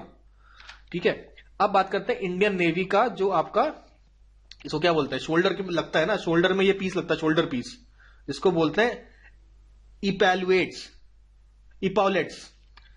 बोलते हैं। ठीक है, ये प्रोनाउंसिएशन तो मैं सही कर रहा हूं शायद। ठीक है, तो ये बोलते हैं, ये शोल्डर में जो बैच लगता है ना, इसको इपॉलेट्स बोलते हैं। तो इसके डिजाइन में कुछ परिवर्तन किया गया। ठीक है, डिजाइन में परिवर्तन क्या क्या किया गया, ये देखिए आपका हिंदुस्तान टाइम्स का ये आर्टिकल यहाँ पे हमने लगाया है। तो ये देखिए, ये पुराना सिस्टम था, ये नया सिस्टम है। यहाँ गोल्डन बटन लगा दिया गया यहाँ पे, ये गोल्डन बटन की जगह ये जो सिंबल गोल्डन बटन था, इसमें आपको दिख नहीं रहा होगा यहाँ पे, इस तरीके से आपका एंकर बना होता है और रोप बना होता है। ये जो था ये ब्रिटिशर्स के टाइम का था, एंकर और रोप। एंकर आप समझते हैं ना, ये ऐसा एंकर होता है जो शिप को रोकने के लिए आपको यूज करते हैं एंकर, और इसके आसपास ऐसा रोप सा बंधा हुआ था। तो एंकर रोप वाला सिस्टम हटा दिया गया और एक नया सिंबल लगा दिया गया। ठीक है, ये आपका गोल्डन बटन लगाया है ऊपर। उसके बाद आपका छत्रपति शिवाजी महाराज का सील लगा है यहाँ पे, ये सील है, ये ऑक्टागन बना हुआ है ना, ये जो ऑक्टागन है, this octagon is the seal of Chhatrapati Shivaji Maharaj. और यहाँ पे ये जो आपका रेड कलर का बैकग्राउंड था, ये आपका क्राउन डिनोट करता था, क्राउन। तो ये तो ब्रिटिशर्स का था ना, तो ये भी खत्म कर दिया गया। आपका ऑक्टागन सिंबल के ऊपर हमारा अशोक चक्र लगा हुआ है, तो ये आपका शिवाजी का शील है, छत्रपति शिवाजी महाराज का शील। और यहाँ पे आपका तलवार है और बैटन है, तो तलवार का थोड़ा शेप चेंज किया और ये बैटन की जगह ये दूरबीन लगा दी गई है। तो ये इंडियन स्वॉर्ड है, ये आपका इंडिया में ऐसे स्वॉर्ड है बनाए जाते थे ना, तो इंडियनाइज कर दिया गया स्वॉर्ड को, और बैटन की जगह क्या लगा दिया गया, आपका दूरबीन लगा दिया गया। ठीक है, तो ये जो तलवार है इसको बोलते खंडा, राजपूत वॉरियर्स यूज करा करते थे ये इस तलवार को, तो इंडियनाइज तलवार कर दिया। ये आपका फिरंगी तलवार थी, तो ये भी आपका रिमूव कर दिया गया। टेलीस्कोप लगा दिया गया। ठीक है, स्टार्स लगा दिए, देखिए स्टार सुंदर सुंदर लगा दिए गए। पहले देखिए डिजाइन इनका ज्यादा अच्छा नहीं लग रहा था, नया डिजाइन देखिए कितना सुंदर सुंदर फूल है। तो ये इस तरीके के स्टार्स लगा दिए गए। तो ये बताया गया ये जो मेंटेलिटी ऑफ स्लेवरी है, इसको छोड़ के हम लोग हमारे जो कंट्री का रिच मैरीटाइम हेरिटेज है उसको याद किया जाए ना। हमें क्या मतलब है आपके, क्या कहते हैं, ब्रिटेन में कौन सा सिंबल लगाते हैं और ब्रिटेन के क्राउन से, हमें तो भाई छत्रपति शिवाजी महाराज से मतलब है, हमें तो हमारे चोला किंगडम से मतलब है। क्या चोला किंगडम की बात तो नहीं करनी है क्योंकि वो अभी इसमें नहीं है, but then again Chola kingdom was हमारे नेवी के लिए काफी इंपॉर्टेंट था। Chola navy was world famous, Chhatrapati Shivaji Maharaj का भी नेवी आपका वर्ल्ड फेमस था। तो अभी हम लोग हमारे इंडियन हीरोज को याद करेंगे, ठीक है, हमारे कॉलोनियल माइंडसेट को खत्म करेंगे, ऐसा कहने का मतलब है। तो इंडियन नेवी का ये हमने देख लिया, शोल्डर पैचेस। फिर हमने बात किया इंडियन एयरफोर्स। इंडियन एयरफोर्स में ये देखिए भारी सा जहाज है ना, एकदम भारी, एकदम हाथी जैसा जहाज है, जिसका क्या नाम है, C-130J। ये C-130J को लैंड कराया गया कारगिल एयर स्ट्रिप पे। तो कौन सी बड़ी बात है, रात में कराया गया, रात में लैंड कराना डिफिकल्ट होता है।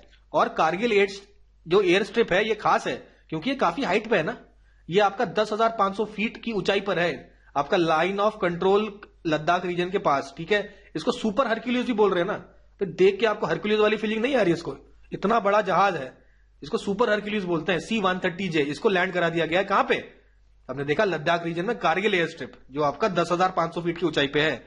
आई होप ये याद रहेगा। नेक्स्ट बात करते हैं हम लोग ऑबिचुरीज की, किन किन लोगों का देहांत हो गया इस महीने। देखिए ऑबिचुरीज में हम लोग बात करते हैं बसदेव पांडे जी की। बसदेव पांडे जी कौन है, prime minister of Trinidad and Tobago के प्राइम मिनिस्टर रह चुके हैं ये, तो इंडियन डिसेंट के थे ये आपके Basdeo Panday ji, Trinidad and Tobago. I hope map में देख लो, जिसको नहीं पता कहां पर है ये। ठीक है, कैरेबियन में है आपका, देखिए कैरेबियन में है, अफ्रीका में है, कहां में है देख लीजिए इसको, कहां पर है। ठीक है, कहां पर है देखिएगा मैप में इसको, वैसे कैरेबियन में है, याद रखिए, कंफ्यूज मत होइएगा। अच्छा देखिए नेक्स्ट बात करते हैं हम लोग राशिद खान की। कौन है राशिद खान, राशिद खान आपके म्यूजिशियन है, इंडियन क्लासिकल म्यूजिशियन। और इनका घराना कौन सा है, रामपुर सहसवान घराना। रामपुर सहसवान घराना जो है चालू किया गया था किसके द्वारा, इनायत हुसैन खान। तो ये आपके इनायत हुसैन खान के पोते हैं राशिद खान। तो राशिद खान का डेथ हो गया है, तो इनको पद्मश्री मिल चुका है, पद्म भूषण मिल चुका है। ठीक है, पद्म भूषण इनको मिला था 2022 में, एज वेल एज इनको संगीत नाटक अकादमी अवार्ड मिला था 2006 में। तो राशिद खान का भी देहांत हुआ है अभी रिसेंटली, देख लिया हमने। अच्छा, Padma Bhushan obviously field of art में मिलेगा। नेक्स्ट बात करते हैं हम लोग पंडित भवानी शंकर, भवानी शंकर जी की। भवानी शंकर आपके ये पखावज है, ये जो इंस्ट्रूमेंट है ये आपका पखावज होता है, ये पखावज बजाते थे, पखावज माइस्ट्रो। और इनका डेथ कार्डियक अरेस्ट से हुआ है, हार्ट अटैक आया इनको। नेक्स्ट प्रभा अत्रे जी। प्रभा अत्रे जी जो है सिंगर है, किराना घराना की, वोकलिस्ट, क्लासिकल सिंगर, वोकलिस्ट बोलते हैं। अच्छा, किराना घराना की है ये, और ये तीनों पद्मा अवार्ड जीत चुकी हैं। ठीक है, तीनों जो पद्मा अवार्ड्स हैं वो जीत चुकी है, भारत रत्न ही बाकी था। ठीक है, बाकी सारे पद्मा अवार्ड तो जीत चुकी हैं। इनको एक्चुअली कार्डियक अरेस्ट आ गया था, 91 की एज थी इनकी, तो इनका देहांत हुआ है। नेक्स्ट हम लोग बात करते हैं Robert Merton solo. Robert Merton solo ये आपकी इकोनॉमिस्ट है, अमेरिका के इकोनॉमिस्ट है, और इनको नोबेल प्राइज मिला हुआ है। He is the institute of professor emeritus of economics of Massachusetts institute of technology, MIT के हैं। ठीक है, ये आपके नोबेल प्राइज मिल चुका है इनको इकोनॉमिक्स में 1987 में। Robert Merton Solow. ठीक है, नेक्स्ट बात करते हैं हम लोग वेद प्रकाश नंदा जी की। वेद प्रकाश नंदा जी का डेथ हुआ, ये कौन है? इंडियन अमेरिकन है, लीगल स्कॉलर, लीगल मतलब लॉयर है, लीगल स्कॉलर है ना, लॉ का ज्ञान रखने वाले। ठीक है, तो इनका देहांत हो पर प्राइम मिनिस्टर मोदी जी ने भी इनको श्रद्धांजलि दी, कहा कि deeply saddened by the passing away of professor Ved Prakash Nanda ji. ये आपका ट्विटर से लिया गया है, ट्विटर नहीं अब तो एक्स हो गया ना। ठीक है, अच्छा, इनको पद्म भूषण मिला 2018 में, वेद प्रकाश नंदा को। पूछ लेता है, ये सब पूछ लेगा कौन कौन से ईयर में कौन कौन सा अवार्ड मिला है इनको। नेक्स्ट बात करते हैं हम लोग मुनव्वर राणा की। मुनव्वर राणा उर्दू में पोएट्री करते थे और इनको साहित्य अकादमी अवार्ड मिला था 2014 में। इनका पोएम का नाम है शाहदाबा। ठीक है, और 71 की एज में इनका देहांत हुआ। नेक्स्ट बात करते हैं हम लोग स्कीम्स की, कुछ इंपॉर्टेंट स्कीम, कुछ पुराने स्कीम्स भी देख लेंगे। चलिए कुछ इंपॉर्टेंट स्कीम देखते हैं। अभी देखिए, आपका माइक्रोसॉफ्ट ने लॉन्च किया है आपका एआई ओडेसी। इसमें उन्होंने कहा है आपके 1 लाख डेवलपर, 1 लाख ही तो है, 1 लाख डेवलपर जो है आपके, उनको लेटेस्ट एआई टेक्नोलॉजी और टूल्स में हम लोग ट्रेन करेंगे। एआई ओडेसी किसका है? माइक्रोसॉफ्ट का है। तो गूगल, माइक्रोसॉफ्ट ये सब ऑप्शन देंगे तो माइक्रोसॉफ्ट मारिएगा। एआई ओडेसी देखा हमने। नेक्स्ट बात करते हैं ministry of transport and highways. तो इसमें इनका एक स्कीम है अरुणाचल प्रदेश फ्रंटियर हाईवे। देखिए आप मैप में देखिए, ये देखिए अरुणाचल प्रदेश फ्रंटियर हाईवे आपका चाइना के बॉर्डर के आसपास, ये पूरा हाईवे से कनेक्टेड है, पूरा कनेक्ट कर रहा है अरुणाचल प्रदेश को। ये अरुणाचल फ्रंटियर हाईवे, ये आपका नेशनल हाईवे बन जाएगा और इसको बोला जाएगा NH 913। ठीक है, NH 913 भी हम लोग को मालूम चल गया क्या है। इसको और भी बोला जाता है बॉमडीला विजयनगर हाईवे। तो बॉमडीला से लेके विजयनगर तक का पूरा आपका कनेक्शन है। अच्छा, 1748 किलोमीटर लंबा है, 27,000 करोड़ खर्च कर दिया गया है। और कौन सी मिनिस्ट्री, ये तो बताइए, ministry of road transport and highways. ठीक है, तो कई सारे 9 पैकेजेस आपके अप्रूव किए गए हैं। और कब तक बनकर तैयार हो जाएगा आपका? 31 मार्च 2007 तक, 7 कह रहा हूं, 2027 तक बनके ये एकदम रेडी, चकाचक। नेक्स्ट आते हैं हम लोग मिनिस्ट्री ऑफ एजुकेशन पे। तो मिनिस्ट्री ऑफ एजुकेशन की बात करें, ये 3 तो पढ़ चुके हम लोग पहले भी। उम्मीद हमने देखा था, क्या हुआ था? सुसाइड प्रिवेंट करने के लिए। स्किल ऑन व्हील्स भी देख लिया था हमने, किसका? इंडसइंड बैंक और NSDC के द्वारा। ठीक है, उसके बाद एग्री SEZ प्रोजेक्ट हमने देखा था, गजपति एस्पिरेशनल डिस्ट्रिक्ट के आपके 30 फैकल्टी और 20 स्टूडेंट्स को आपको गबोन भेजा जाएगा। गबोन, ये तो ऑलरेडी देख चुके हैं, नया हम लोग देखते हैं। अभी ये प्रेरणा, ये लर्निंग प्रोग्राम है, लर्निंग प्रोग्राम ही होगा ऑब्वियसली, एजुकेशन की बात चल रही है तो प्रेरणा स्कीम अगर पूछे कौन से आपके मिनिस्ट्री से रिलेटेड है तो आप बोल दोगे ministry of education, skill development, entrepreneurship. ठीक है, क्या है भाई? एक हफ्ते का आपका प्रोग्राम है जिसमें आपका क्लास 9 से लेकर 12 के बच्चों को भेजा जाएगा ट्रेनिंग लेने के लिए। 20 बच्चों को भेजा जाएगा आपको, ठीक है, ट्रेनिंग लेने के लिए अलग अलग पार्ट ऑफ द कंट्री से। 10 लड़के और 10 लड़कियां होंगी, इनको आपको कुछ ट्रेनिंग दिया जाएगा। कैसा training? Inspirational learning programme for students है। मतलब अपने एक्सपीरियंस से आपको, एक्सपीरियंस से लर्निंग होगा। ठीक है, अपने एक्सपीरियंस से लर्निंग, मतलब रोटिफिकेशन नहीं है, रट्टोफिकेशन नहीं है, एक्सपीरियंस से लर्न कराएंगे। ठीक है, और टेक्नोलॉजी का इस्तेमाल करेंगे। Heritage meets innovation, heritage innovation का एक मिक्सचर बना के इनको कुछ पढ़ाया जाएगा। ठीक है, तो ये 20 एक साथ आपका 20 स्टूडेंट पढ़ेंगे, तो एक बार में 20 स्टूडेंट पढ़ेंगे। इनका हो जाने के बाद फिर दूसरे 20 स्टूडेंट, ऐसे करते करते कई सारे लोगों को ट्रेन किया जाएगा, इस तरीके से पढ़ाया जाएगा। फिर बात करते हैं ministry of new and renewable energy के बारे में। अभी देखिए, प्रधानमंत्री सूर्योदय योजना चालू करने की बात करी है प्रधानमंत्री जी ने। उन्होंने कहा है कि सोलर पैनल्स हम लोग इंस्टॉल कराएंगे और 1 करोड़ गरीब लोगों को हम लोग फ्री इलेक्ट्रिसिटी देंगे। 300 यूनिट फ्री इलेक्ट्रिसिटी हर मंथ आपको 300 यूनिट फ्री मिल जाएगा। और 1 करोड़ फैमिलीज को हेल्प करने की बात है इसमें। ठीक है, काफी बड़ा मिशन है और इसको स्पीयर हेड करेगा आपका REC लिमिटेड। REC लिमिटेड जो है will spearhead the rooftop solar mission. ठीक है, तो इनको भाई 1.2 लाख करोड़ की फंडिंग भी है इनके पास, इसका इस्तेमाल किया जाएगा इस योजना के लिए। तो ministry of new and renewable energy के अंडर आएगा ये। नेक्स्ट बात करते हैं ministry of law and justice में। वाइस प्रेसिडेंट जगदीप धनखड़ साहब ने इनॉग्रेट किया आपका पैन इंडिया इनिशिएटिव, जिसका नाम रखा है इन्होंने हमारा संविधान हमारा सम्मान। ठीक है, तो संविधान के बारे में बातें बताई जाएंगी और हर एक सिटीजन को एम्पावर किया जाएगा। ठीक है, अच्छा, नेक्स्ट बात करते हैं हम लोग ministry of fish, animal husbandry and dairying. तो इसमें ये सब तो पढ़ चुके हम लोग। मत्स्य संपदा जागृति अभियान हमने देखा था। ठीक है, कौन करा रहा था? आपका निपफैट करा रहा था। इंदौर में स्टार्ट किया इन्होंने मत्स्य संपदा जागृति अभियान। क्यों किया? क्योंकि मत्स्य संपदा योजना को 3 साल हो गए ना, सेलिब्रेट किया इन्होंने, ये तो हम लोग देख चुके हैं। सागर परिक्रमा योजना का फेज 5 गेटवे इंडिया से चालू हुआ है। फर्स्ट फेज इसका मांडवी गुजरात से चालू हुआ था। उसके बाद animal epidemic preparedness initiative ASHSSOH, animal health system support for one health project with world bank, एक सेंट्रल सेक्टर स्कीम है आपकी 5 साल की। तो ये हमने बात करी, ये तो ऑलरेडी पढ़ चुके हैं। नया देखेंगे इस महीने वाला। श्री पुरुषोत्तम रूपाला और श्री सर्बानंद सोनोवाल जिन्हें फाउंडेशन स्टोन डाला किसका? Modernisation and upgradation of Paradip fishing harbour. तो पारादीप का जो फिशिंग हार्बर है उसको मॉडर्नाइज कराने के लिए बात है। तो करीबन 100 करोड़ का खर्चा किया इन्होंने, और 100% सेंट्रल है, स्टेट से कुछ नहीं लेना, पूरा सेंट्रल दे देगा। पारादीप फिशिंग हार्बर को एकदम बढ़िया चकाचक कर देंगे हम लोग, मॉडर्नाइज और अपग्रेड कर देंगे। तो इसके लिए आपका ये स्कीम है। नेक्स्ट बात करते हैं हम लोग, स्टेट वाइज देखते हैं हम लोग क्या क्या इंपॉर्टेंट न्यूज थे। तो गजकोठा कैंपेन हम लोग ऑलरेडी जानते हैं, ह्यूमन एलिफेंट कॉन्फ्लिक्ट के ऊपर था, ये तो डिस्कस कर चुके हम लोग पहले भी। नया क्या है देखिए, मुख्यमंत्री महिला उद्यमिता अभियान। इसमें कहा है कि भैया जो आपके रूरल वुमेन एंटरप्रेन्योर्स है, बेसिकली सेल्फ हेल्प ग्रुप से लिंक्ड, ठीक है, उनको 10,000 रुपए दिया जाएगा पहले साल, ठीक है, और उसके बाद अगले साल आपको दिया जाएगा 12,500। भाई आपने 10,000 का लोन लिया, कुछ काम वाम किया, उसके बाद उसको लौटा दिया, उसके बाद फिर आपको नया मिलेगा। तो इस प्रकार का आपका लोन देने का सिस्टम है आपके सेल्फ हेल्प ग्रुप की महिलाओं को, ठीक है। और ये आपका लखपति बनाना है सबको, सालाना 1 लाख रुपए का इनकम होना चाहिए सबका, ये आपका एम लेके चल रहा है, ठीक है, ये आपका एम लेके चल रहा है। तो वही आपका सेम जो लखपति दीदी का जो स्कीम है उसी से आपका थोड़ा सा लिंक्ड है ये आपका मुख्यमंत्री महिला उद्यमिता अभियान। लेकिन किसका है याद रखिए, ये आपका असम स्टेट का है। नेक्स्ट बात करते हैं छत्तीसगढ़ की। तो छत्तीसगढ़ गवर्नमेंट ने कहा है कि भैया राम मंदिर दिखाने ले जाएंगे हम लोग, ठीक है, 20,000 लोगों को राम लल्ला दर्शन कराएंगे हर साल, ठीक है, बिल्कुल फ्री ऑफ कॉस्ट। तो ये बात हम लोगों को समझ में आया। तो श्री राम लल्ला दर्शन स्कीम कहां का है? हमने देखा छत्तीसगढ़ का है। छत्तीसगढ़ के नए आपके वो भी एडवोकेट जनरल ऑफ स्टेट भी अपॉइंट किए गए हैं। कौन है?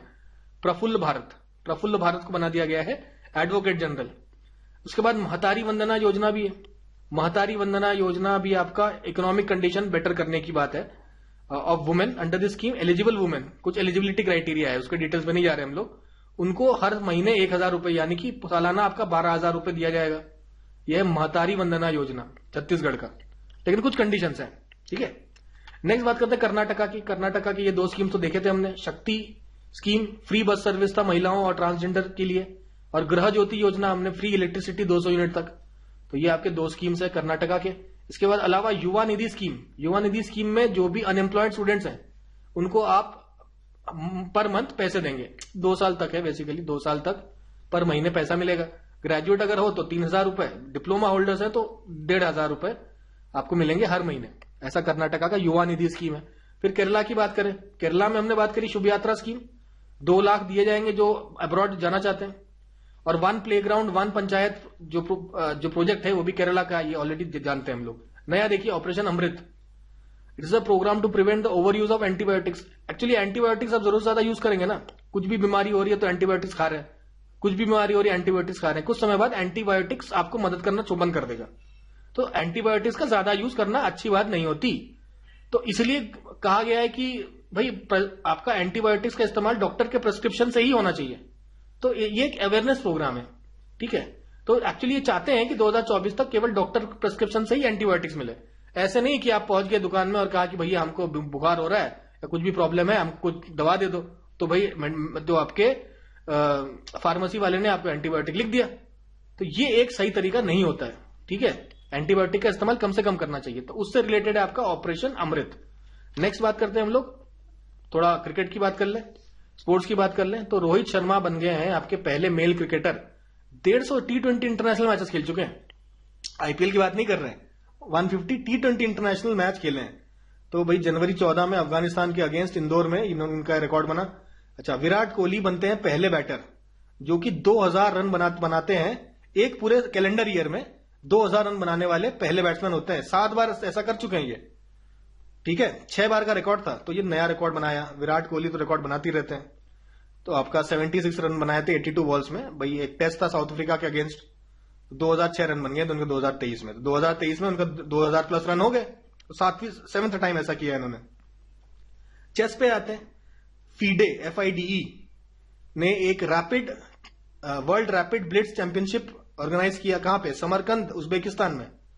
और ऑब्वियसली बाजी कौन मार गया? मैग्नस कार्लसन बाजी मारते हैं मेल्स में। और अनास्तासिया बोर्डनारुक मतलब फीमेल डिवीजन में, ठीक है। World rapid and blitz chess championship, तो मेल्स एंड फीमेल्स का ये लोग अलग करवा दिए, मेल का फीमेल का दोनों का याद कर सकते हैं। नेक्स्ट बात करते हैं प्रज्ञानंदा। तो प्रज्ञानंदा है वो वर्ल्ड नंबर 1 कह रहा हूं, इंडिया का नंबर 1 रैंकिंग हो गए।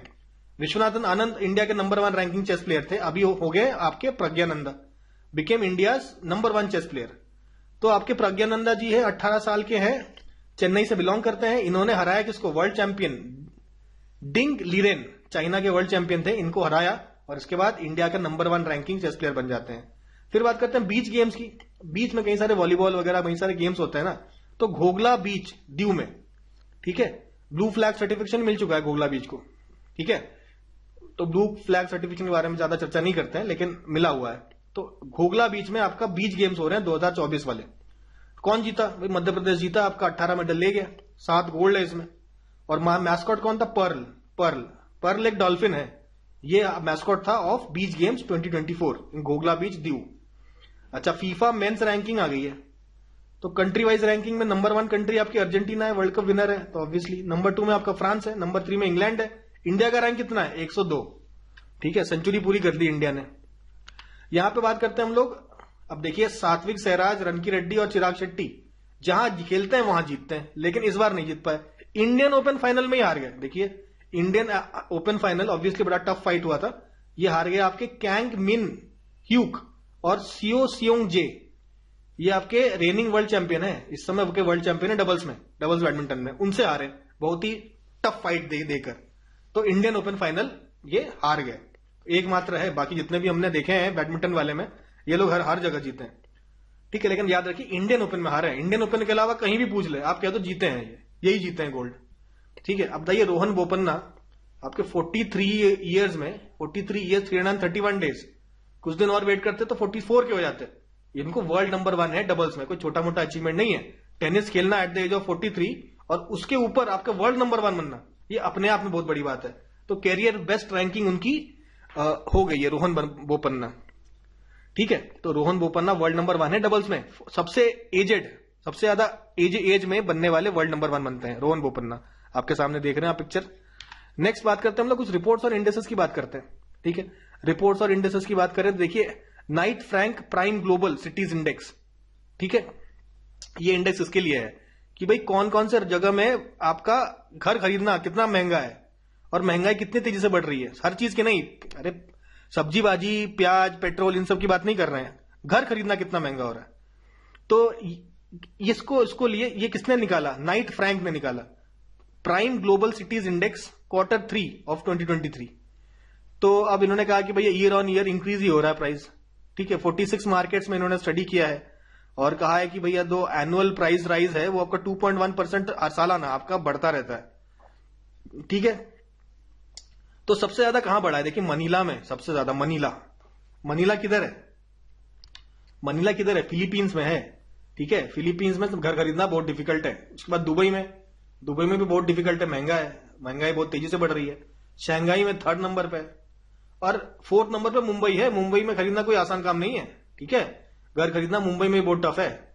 दिल्ली आपका रैंक 10th है और बेंगलुरु आपका तब भी खरीद लोगे आप, 17th रैंक पर है। तो ये याद रखिए घर खरीदना कहां डिफिकल्ट है। नाइट फ्रैंक ने प्राइम ग्लोबल सिटीज इंडेक्स निकाला। नेक्स्ट हम लोग बात करते हैं हॉल ऑफ शेम। ये हॉल ऑफ शेम क्या है? हॉल ऑफ फेम तो सुना था, तो फोर्स एक्चुअली लिस्ट निकालती है 30 अंडर 30 लिस्ट। तो इसमें वो मतलब 30 साल से कम उम्र के 30 लोगों का लिस्ट बताती है, सबसे बढ़िया जो होते थे। तो इन लिस्टों में उन्होंने आपके सबसे ज्यादा जो ऐसे बेकार लोग इन द सेंस कि ये 30 अंडर 30 में इन लोगों के नाम आ चुका है, लेकिन ये लोग लाइफ में कोई तरक्की नहीं कर पा रहे। कोई स्कैंडल में फंसा है, किसको जेल हो गई है ना, कोई भाग रहा है, कोई भगोड़ा बन गया। तो ऐसे जो 10 लोगों के नाम आपके मेंशन किए गए हैं, इनमें सैम बैंकमैन फ्राइड है, कैरोलिन एलिसन है, पॉल नेट है, चार्ली जाविस है, कोडी विल्सन है, मार्टिन स्क्रेली, स्टेफ कोरे, लुकास डुप्लान, फाड्रिया प्रेंडरगैस्ट, ओ कीफ जेम्स। ऐसे ही दिमाग में रख लीजिए, ज्यादा इसमें दिमाग लगाने की जरूरत नहीं है, ठीक है। तो ये आपके हॉल ऑफ शेम है, किसके द्वारा निकाला गया? फोर्ब्स के द्वारा, ठीक है। नेक्स्ट बात करते हैं हम लोग, फोर्ब्स के द्वारा ही एशियाज हीरोज ऑफ फिलॉन्थ्रफी। फिलॉन्थ्रफी मतलब क्या है? दान दक्षिणा। मतलब कहने का मतलब दान दक्षिणा, मतलब बड़ा क्रूड वे में बोल दिया मैंने, लेकिन जैसे कोई बहुत मतलब अमीर व्यक्ति है, वो डोनेशन कितना देता है लोगों को, ह्यूमैनिटी के भलाई के लिए डोनेशन दिए जाते हैं ना, उसी को बोलते हैं हम लोग फिलॉन्थ्रफी, ठीक है। अच्छा, तो आपके टोटल 15 लोगों के नाम थे, उन 15 में केवल 3 इंडियन है। कौन से 3? आपके नंदन नीलेकानी, ये आपके इन्फोसिस के को फाउंडर हैं, केपी सिंह, ये आपके डीएलएफ लिमिटेड के चेयरमैन है केपी सिंह, और निखिल कामत, नाम तो सुना ही होगा, जेरोधा स्टॉक मार्केट इन्वेस्टर्स जितने भी हैं इनके कान खड़े हो जाने चाहिए। निखिल कामत आपके जेरोधा के ये हैं को फाउंडर, ठीक है। नंदन नीलेकानी, केपी सिंह और Nikhil Kamath, 3 Indians in Asia's hero of philanthropy. Next, world most powerful women की बात की गई है, ये भी कौन निकाल रहा है? फोर्ब्स, सारे फोर्ब्स की बात कर रहे हैं। तो प्रेसिडेंट ऑफ यूरोपियन यूनियन इस समय कौन है? Ursula von der Leyen, Christine Lagarde आपके यूरोपियन सेंट्रल बैंक की प्रेसिडेंट है। उसके बाद कमला हैरिस, यूएस की वाइस प्रेसिडेंट है, टॉप 3 हो गए। फोर्थ आपके जॉर्जिया मेलोनी, आपके इटली की प्राइम मिनिस्टर। तो ये आपके टॉप 4 पावरफुल वुमेन की बात हो गई। अच्छा, इंडिया के रैंक की बात करते हैं, तो इस पूरे लिस्ट में आपका 32nd नंबर पे है हमारी फाइनेंस मिनिस्टर निर्मला सीतारमन। फिर 60 और 70 में कौन है?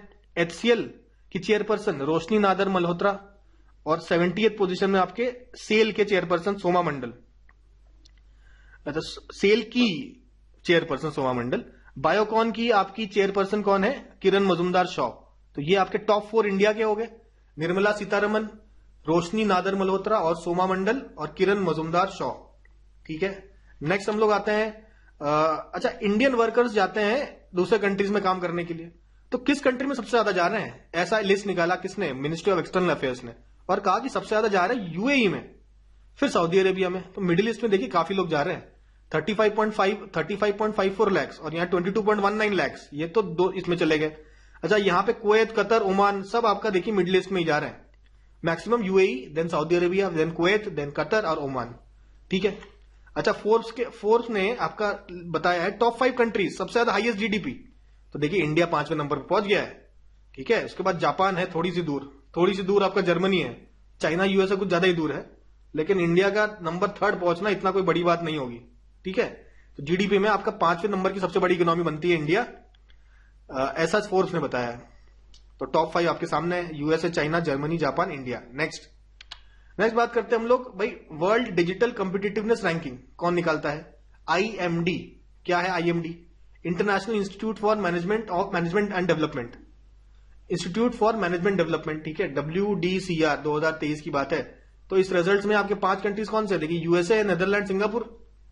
कंपिटिटिवनेस में सबसे आगे यूएसए है, वर्ल्ड डिजिटल कॉम्पिटिटिवनेस, फिर नेदरलैंड, फिर सिंगापुर। आई होप टॉप 3 तो याद रहेगा।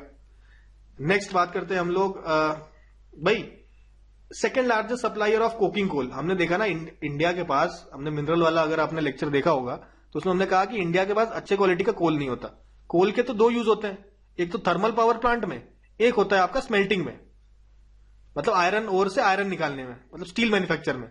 तो आपका थर्मल पावर प्लांट में तो कैसा भी कोल निकाल दो, कोई दिक्कत नहीं, खराब क्वालिटी का हो तो धुआं ज्यादा देगा, वैसे एनर्जी तो देगा ही, लेकिन स्मेल्टिंग के लिए आपको कोल की क्वालिटी काफी हाई चाहिए। तो इंडिया वैसे तो कोल के प्रोडक्शन में काफी आगे है, लेकिन मोस्टली बिटुमिनस है।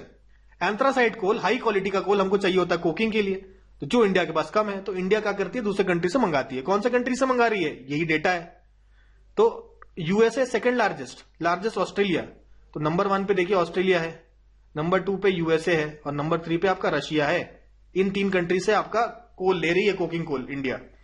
अच्छा, दिसंबर 2023 का न्यूज देखिए, आपका नीति आयोग ने अनाउंस किया first delta ranking of aspirational block program. देखिए 2 प्रोग्राम थे, एस्पायरेशनल ब्लॉक प्रोग्राम, एक है आपका एस्पायरेशनल डिस्ट्रिक्ट प्रोग्राम। तो डिस्ट्रिक्ट प्रोग्राम की रैंकिंग देख लीजिए, टॉप नंबर पे है रायगादा उड़ीसा में और जमुई बिहार में। रायगादा और जमुई डिस्ट्रिक्ट है। और ब्लॉक की बात करें तो तिरियानी ब्लॉक तेलंगाना में, आपका आसिफाबाद डिस्ट्रिक्ट में, और कौशाम्बी ब्लॉक ये आपको उत्तर प्रदेश में है। तो इंपॉर्टेंट हो गया ना उत्तर प्रदेश के लिए। कौशाम्बी ब्लॉक को सेकंड नंबर मिला है एस्पायरेशन डिस्ट्रिक्ट प्रोग्राम में, सेकंड रैंक। और फर्स्ट रैंक मिला है तिरियानी ब्लॉक, आसिफाबाद डिस्ट्रिक्ट तेलंगाना। और डिस्ट्रिक्ट की बात करें तो रायगढ़ उड़ीसा एंड जमुई बिहार, याद रहेगा। नेक्स्ट बात करते हैं हम लोग हुरून इंडिया का टॉप 100 अंडर 30 लिस्ट। ये भी अंडर 30 अचीवर्स की बात कर रहे हैं, आपके 100 टॉप 100 जिनका एज 30 से कम है और अचीवर्स है। उसमें आपका कैवल्य वोहरा और आदित्य पलीचा 22, ये आपके एक ऐप है जेप्टो ऐप, तो जेप्टो ऐप के फाउंडर हैं, इनको टॉप मिला है। कैवल्य वोहरा और आदित्य पलीचा, देखिए 21-22 साल की बहुत कम उम्र में उन्होंने अचीव किया है। नेक्स्ट आपका बात करते हैं नीलकंठ भानु प्रकाश, 24 साल के, फाउंडर ऑफ भांजू, तो इनको आपका सेकंड नंबर मिला है भांजू के लिए। नीलकंठ भानु प्रकाश, भानु से भांजू याद रख सकते हैं। तो कैवल्य वोहरा, आदित्य पलीचा और फिर नीलकंठ भानु प्रकाश, ये आपके हुरून इंडिया के टॉप 100 अंडर 30 लिस्ट में है। अच्छा, वुमेन एंटरप्रेन्योर्स में कौन आगे है देखिए, देवंशी केजरीवाल 27 साल की हैं, फाउंडर ऑफ स्किलमैटिक्स। और नीतू यादव सेकंड नंबर पे है, एनिमल लिख दिया, एनिमल है ये, ठीक है। नीतू यादव एनिमल की को फाउंडर है, तो स्किलमैटिक्स और एनिमल, ये हमने देखे आपके हारून इंडिया के एंटरप्रेन्योर्स की बात। अब बात करते हैं पीयूष गोयल साहब ने logistics ease across different states LEADS 2023 ranking दी है।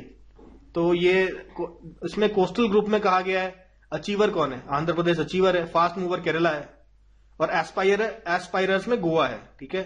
तो ठीक है, लैंडलॉक कंट्रीज कह रहा हूं, स्टेट्स में हरियाणा आपका अचीवर है, फास्ट मूवर मध्य प्रदेश है और एस्पायरर आपका बिहार है। और इसके बाद नॉर्थ ईस्ट ग्रुप में आपका अचीवर असम है, फास्ट मूवर अरुणाचल प्रदेश है, एस्पायरर आपका मणिपुर है।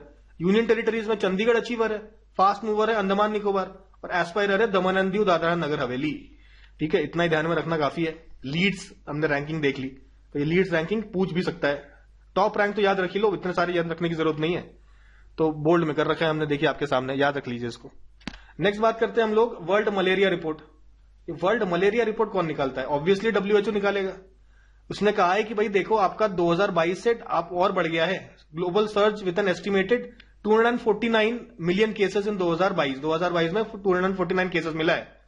अच्छा, ये जो केसेस है कहां ज्यादा मिलता है, तो कह रहे हैं ये तो 4 कंट्रीज है ना, इन्होंने सबसे ज्यादा मतलब यहां पे केसेस मिलते हैं सारे। देखिए इक्वेटोरियल कंट्रीज है, Nigeria, democratic Republic of कंगो, Uganda और मोजाम्बिक। मैप में देखिएगा ये सारे कंट्रीज कहां है, ठीक है। अच्छा, इंडिया अकाउंट करते हैं, अच्छा साउथ ईस्ट एशिया रीजन की बात करते हैं, ये तो टॉप 4 कंट्रीज है ना, तो ये टॉप 4 कंट्रीज है। अगर साउथ ईस्ट एशिया की बात करें तो साउथ ईस्ट एशिया में जितने मलेरिया केसेस हैं उसका 66% तो इंडिया से ही आते हैं, ठीक है। और इंडिया और इंडोनेशिया अगर मिला दे तो 94% आप साउथ ईस्ट एशियन रीजन, तो भाई साउथ ईस्ट एशियन रीजन में इंडिया इंडोनेशिया सबसे आगे है, ठीक है। और वैसे आपके टॉप 4 कंट्रीज है, आपके नाइजीरिया 27% टोटल मलेरिया केसेस केवल नाइजीरिया से, उसके बाद आपका कॉन्गो, युगांडा और फिर मोजाम्बिक, परसेंटेज आप देख ही रहे सामने।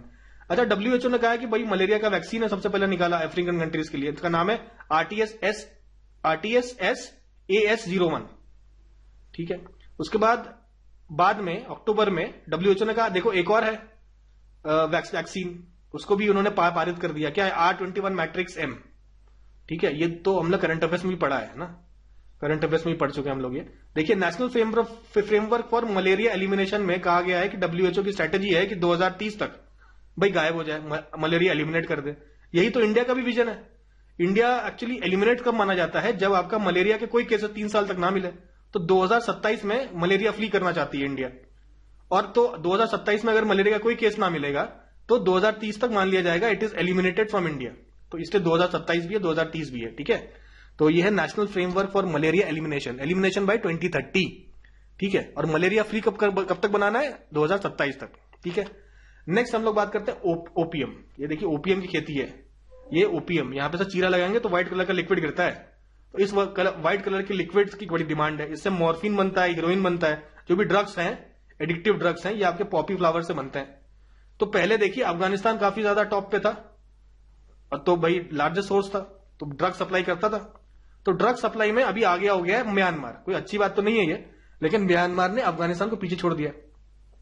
वहां की जो हुंता गवर्नमेंट है, मिलिट्री गवर्नमेंट है, वो आपका दवा के प्रोडक्शन कर रही है ओपीएम का, और उसे बना रही है ड्रग्स और सप्लाई कर रही है।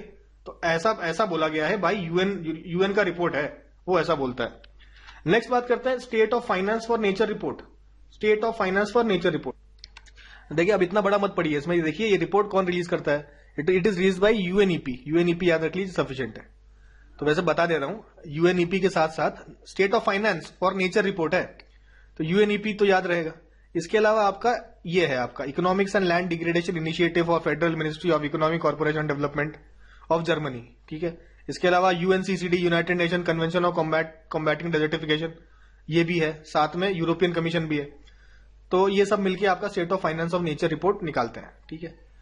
तो world bank groups mitigation and development briefs next हमारा न्यूज है। ये आपका रेमिटेंसेस फ्लो कितने हो रहे हैं, रेमिटेंस समझ में आया ना। जैसे इंडिया का कोई आदमी गया यूके काम कर रहा है, काम करने के बाद घर पे पैसे भेजेगा ना, डॉलर में भेजेगा, तो ये जो डॉलर में पैसे भेजे इन्हीं को बोलते हैं रेमिटेंसेस। तो रेमिटेंसेस फ्लो को कितना हो रहा है, वर्ल्ड बैंक ग्रुप का आपका माइग्रेशन एंड डेवलपमेंट ब्रीफ ने कहा कि कितना रेमिटेंसेस फ्लो हो रहा है, सबसे ज्यादा कहां हो रहा है। देखिए इंडिया में हो रहा है सबसे ज्यादा, 125 बिलियन डॉलर्स हो गए। मैक्सिको में 67 बिलियन, लगभग आधा इंडिया का।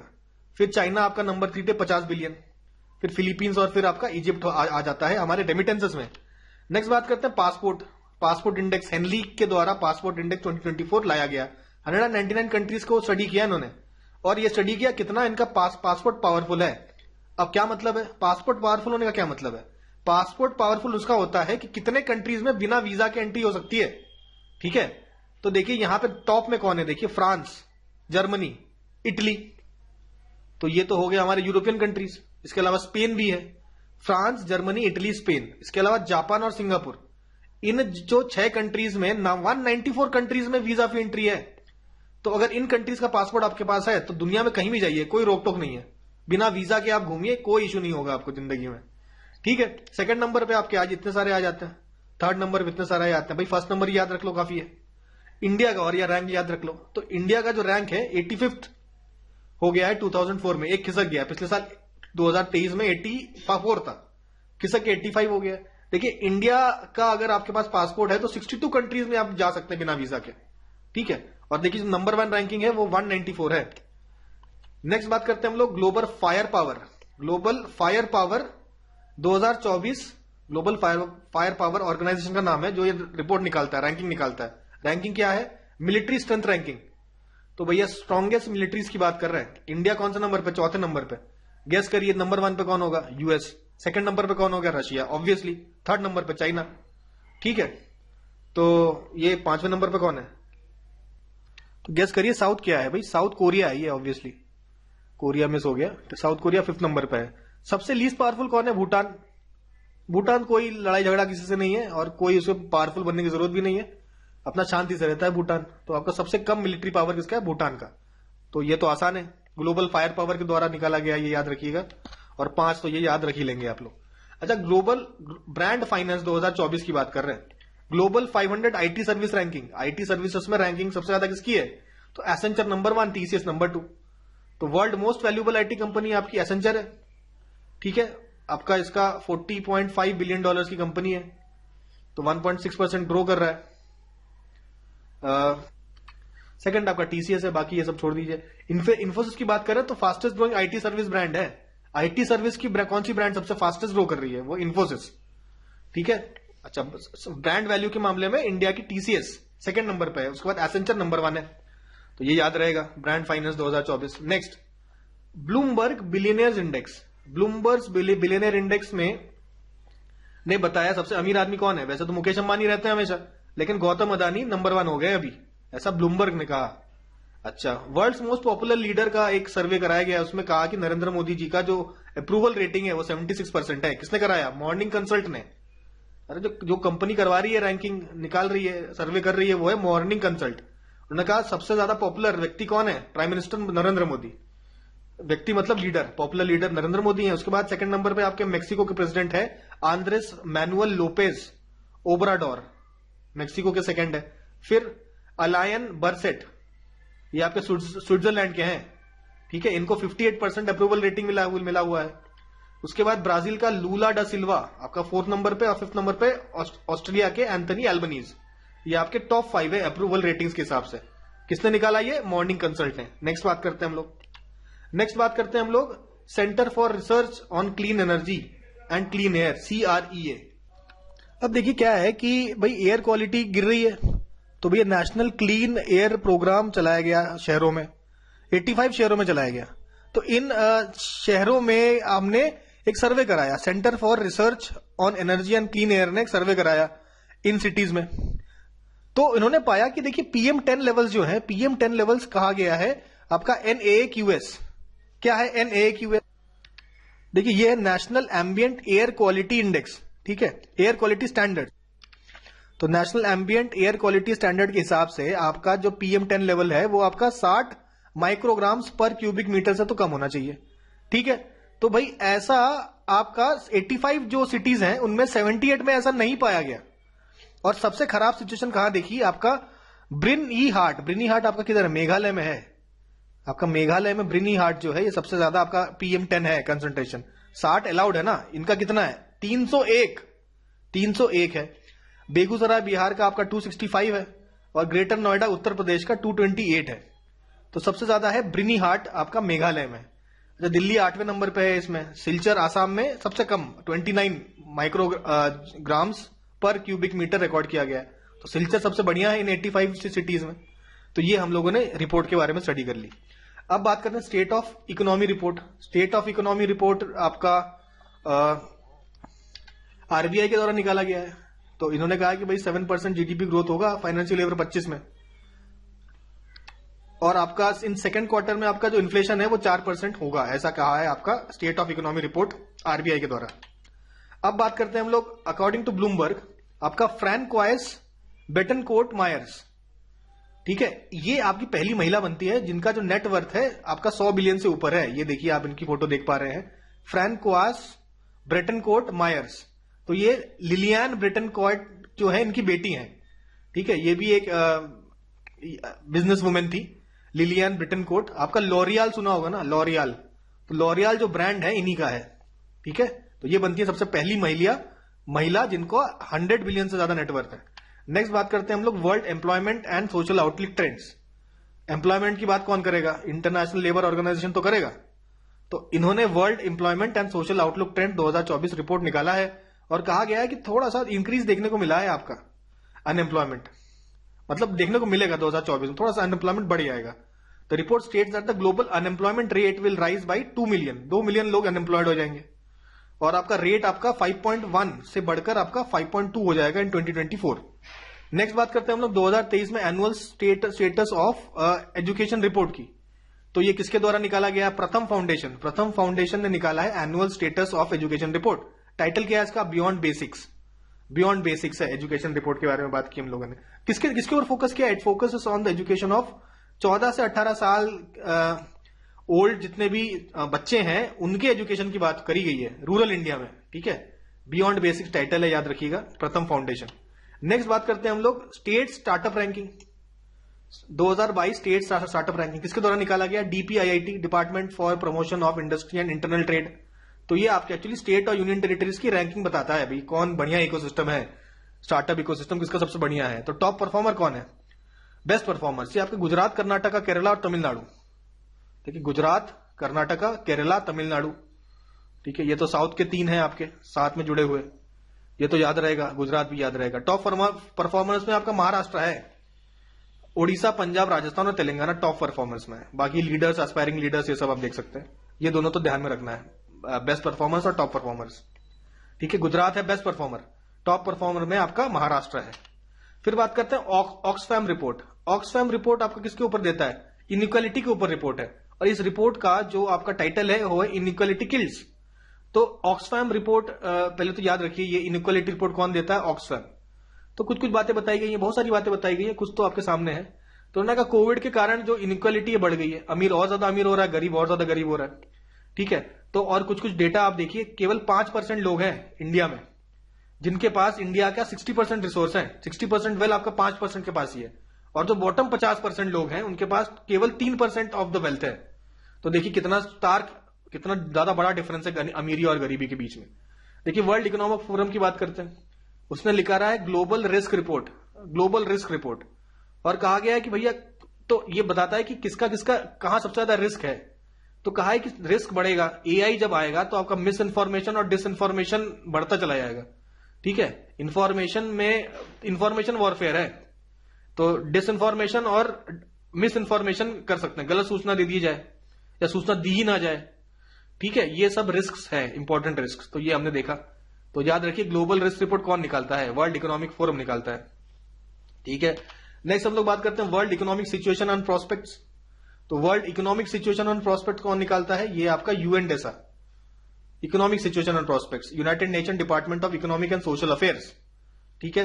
ये पार्टनरशिप विद अंकटैड और 5 यूनाइटेड नेशन रीजनल कमीशंस, ये मिलके निकालते हैं ये। तो इसमें इन्होंने प्रेडिक्ट किया है इंडिया का ग्रोथ रेट 2023 में कहा है कि 6.3, 2024 में आपका 6.2 रहेगा, प्रेडिक्ट इन दोनों में करा है, और 2025 में 6.6 रहेगा, ऐसा कहना है इनका वर्ल्ड इकोनॉमिक सिचुएशन और प्रोस्पेक्ट रिपोर्ट का। ग्लोबल कोऑपरेशन बैरोमीटर, तो ग्लोबल कोऑपरेशन बैरोमीटर आपका किसके द्वारा निकाला जाता है? World economic forum. World economic forum द्वारा क्या क्या निकाला जा रहा है, देख रहे हैं ना आप लोग? ग्लोबल रिस्क रिपोर्ट भी निकाला गया, ग्लोबल कोऑपरेशन बैरोमीटर भी निकाला गया। तो ये दोनों आपने इकोनॉमिक फोरम, लेकिन इकोनॉमिक सिचुएशन किसके द्वारा निकाला गया? यूएनडेसा के द्वारा। ठीक है, आई होप ये सारी चीज बातें याद रहेंगी। तो ग्लोबल कोऑपरेशन बैरोमीटर निकाला गया है by world economic forum, and McKinsey and company launched global cooperation barometer 2024। The report measures the current state of global cooperation. ये it uses 42 indicators from 2012 to 2020 to measure 5 pillars. ठीक है, to measure 5 pillars. ठीक है, अच्छा ये तो हम लोग देख चुके हैं ना, annual status of education report beyond basics. ठीक है, प्रथम फाउंडेशन। तो भैया यहाँ पे हम लोगों ने कंप्लीट कर लिया आपका जनवरी दिसंबर करंट अफेयर्स। अरे जनवरी फरवरी बोल दिया था गलती से, ये सॉरी हो गया। ठीक है, फरवरी देखना कहा था मैं, मार्च में पेपर होना था, अभी तो खैर पोस्टपोन्ड हो गया है, लेकिन तो जनवरी और दिसंबर और जनवरी का था। ठीक है, फरवरी नहीं डिस्कस किया है। तो ये आपका जनवरी और दिसंबर के जितने भी करंट अफेयर्स उसका पार्ट 2 आपका खत्म हो गया डे 43 में। तो काफी बड़ा चंक हम लोग खत्म कर चुके हैं। तो इसमें जनवरी और दिसंबर के लगभग सारे न्यूज थे 80%, और जो 20% न्यूज इस वीडियो में नहीं है वो आपके पहले कवर कर चुका हूं।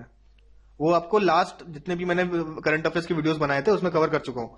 तो वो सब कंप्लीट हो गया। केवल एक टॉपिक बचा है आपका समिट्स वाला टॉपिक, वो कर लेंगे अभी कुछ दिनों में। आपका जितने भी आपके लास्ट 10 मंथ के समिट्स वगैरह इंपॉर्टेंट समिट्स उसको डिस्कस कर लेंगे, तो हमारा करंट अफेयर्स खत्म हो जाएगा। तो आज के लिए इतना ही, मिलते हैं हम लोग कल।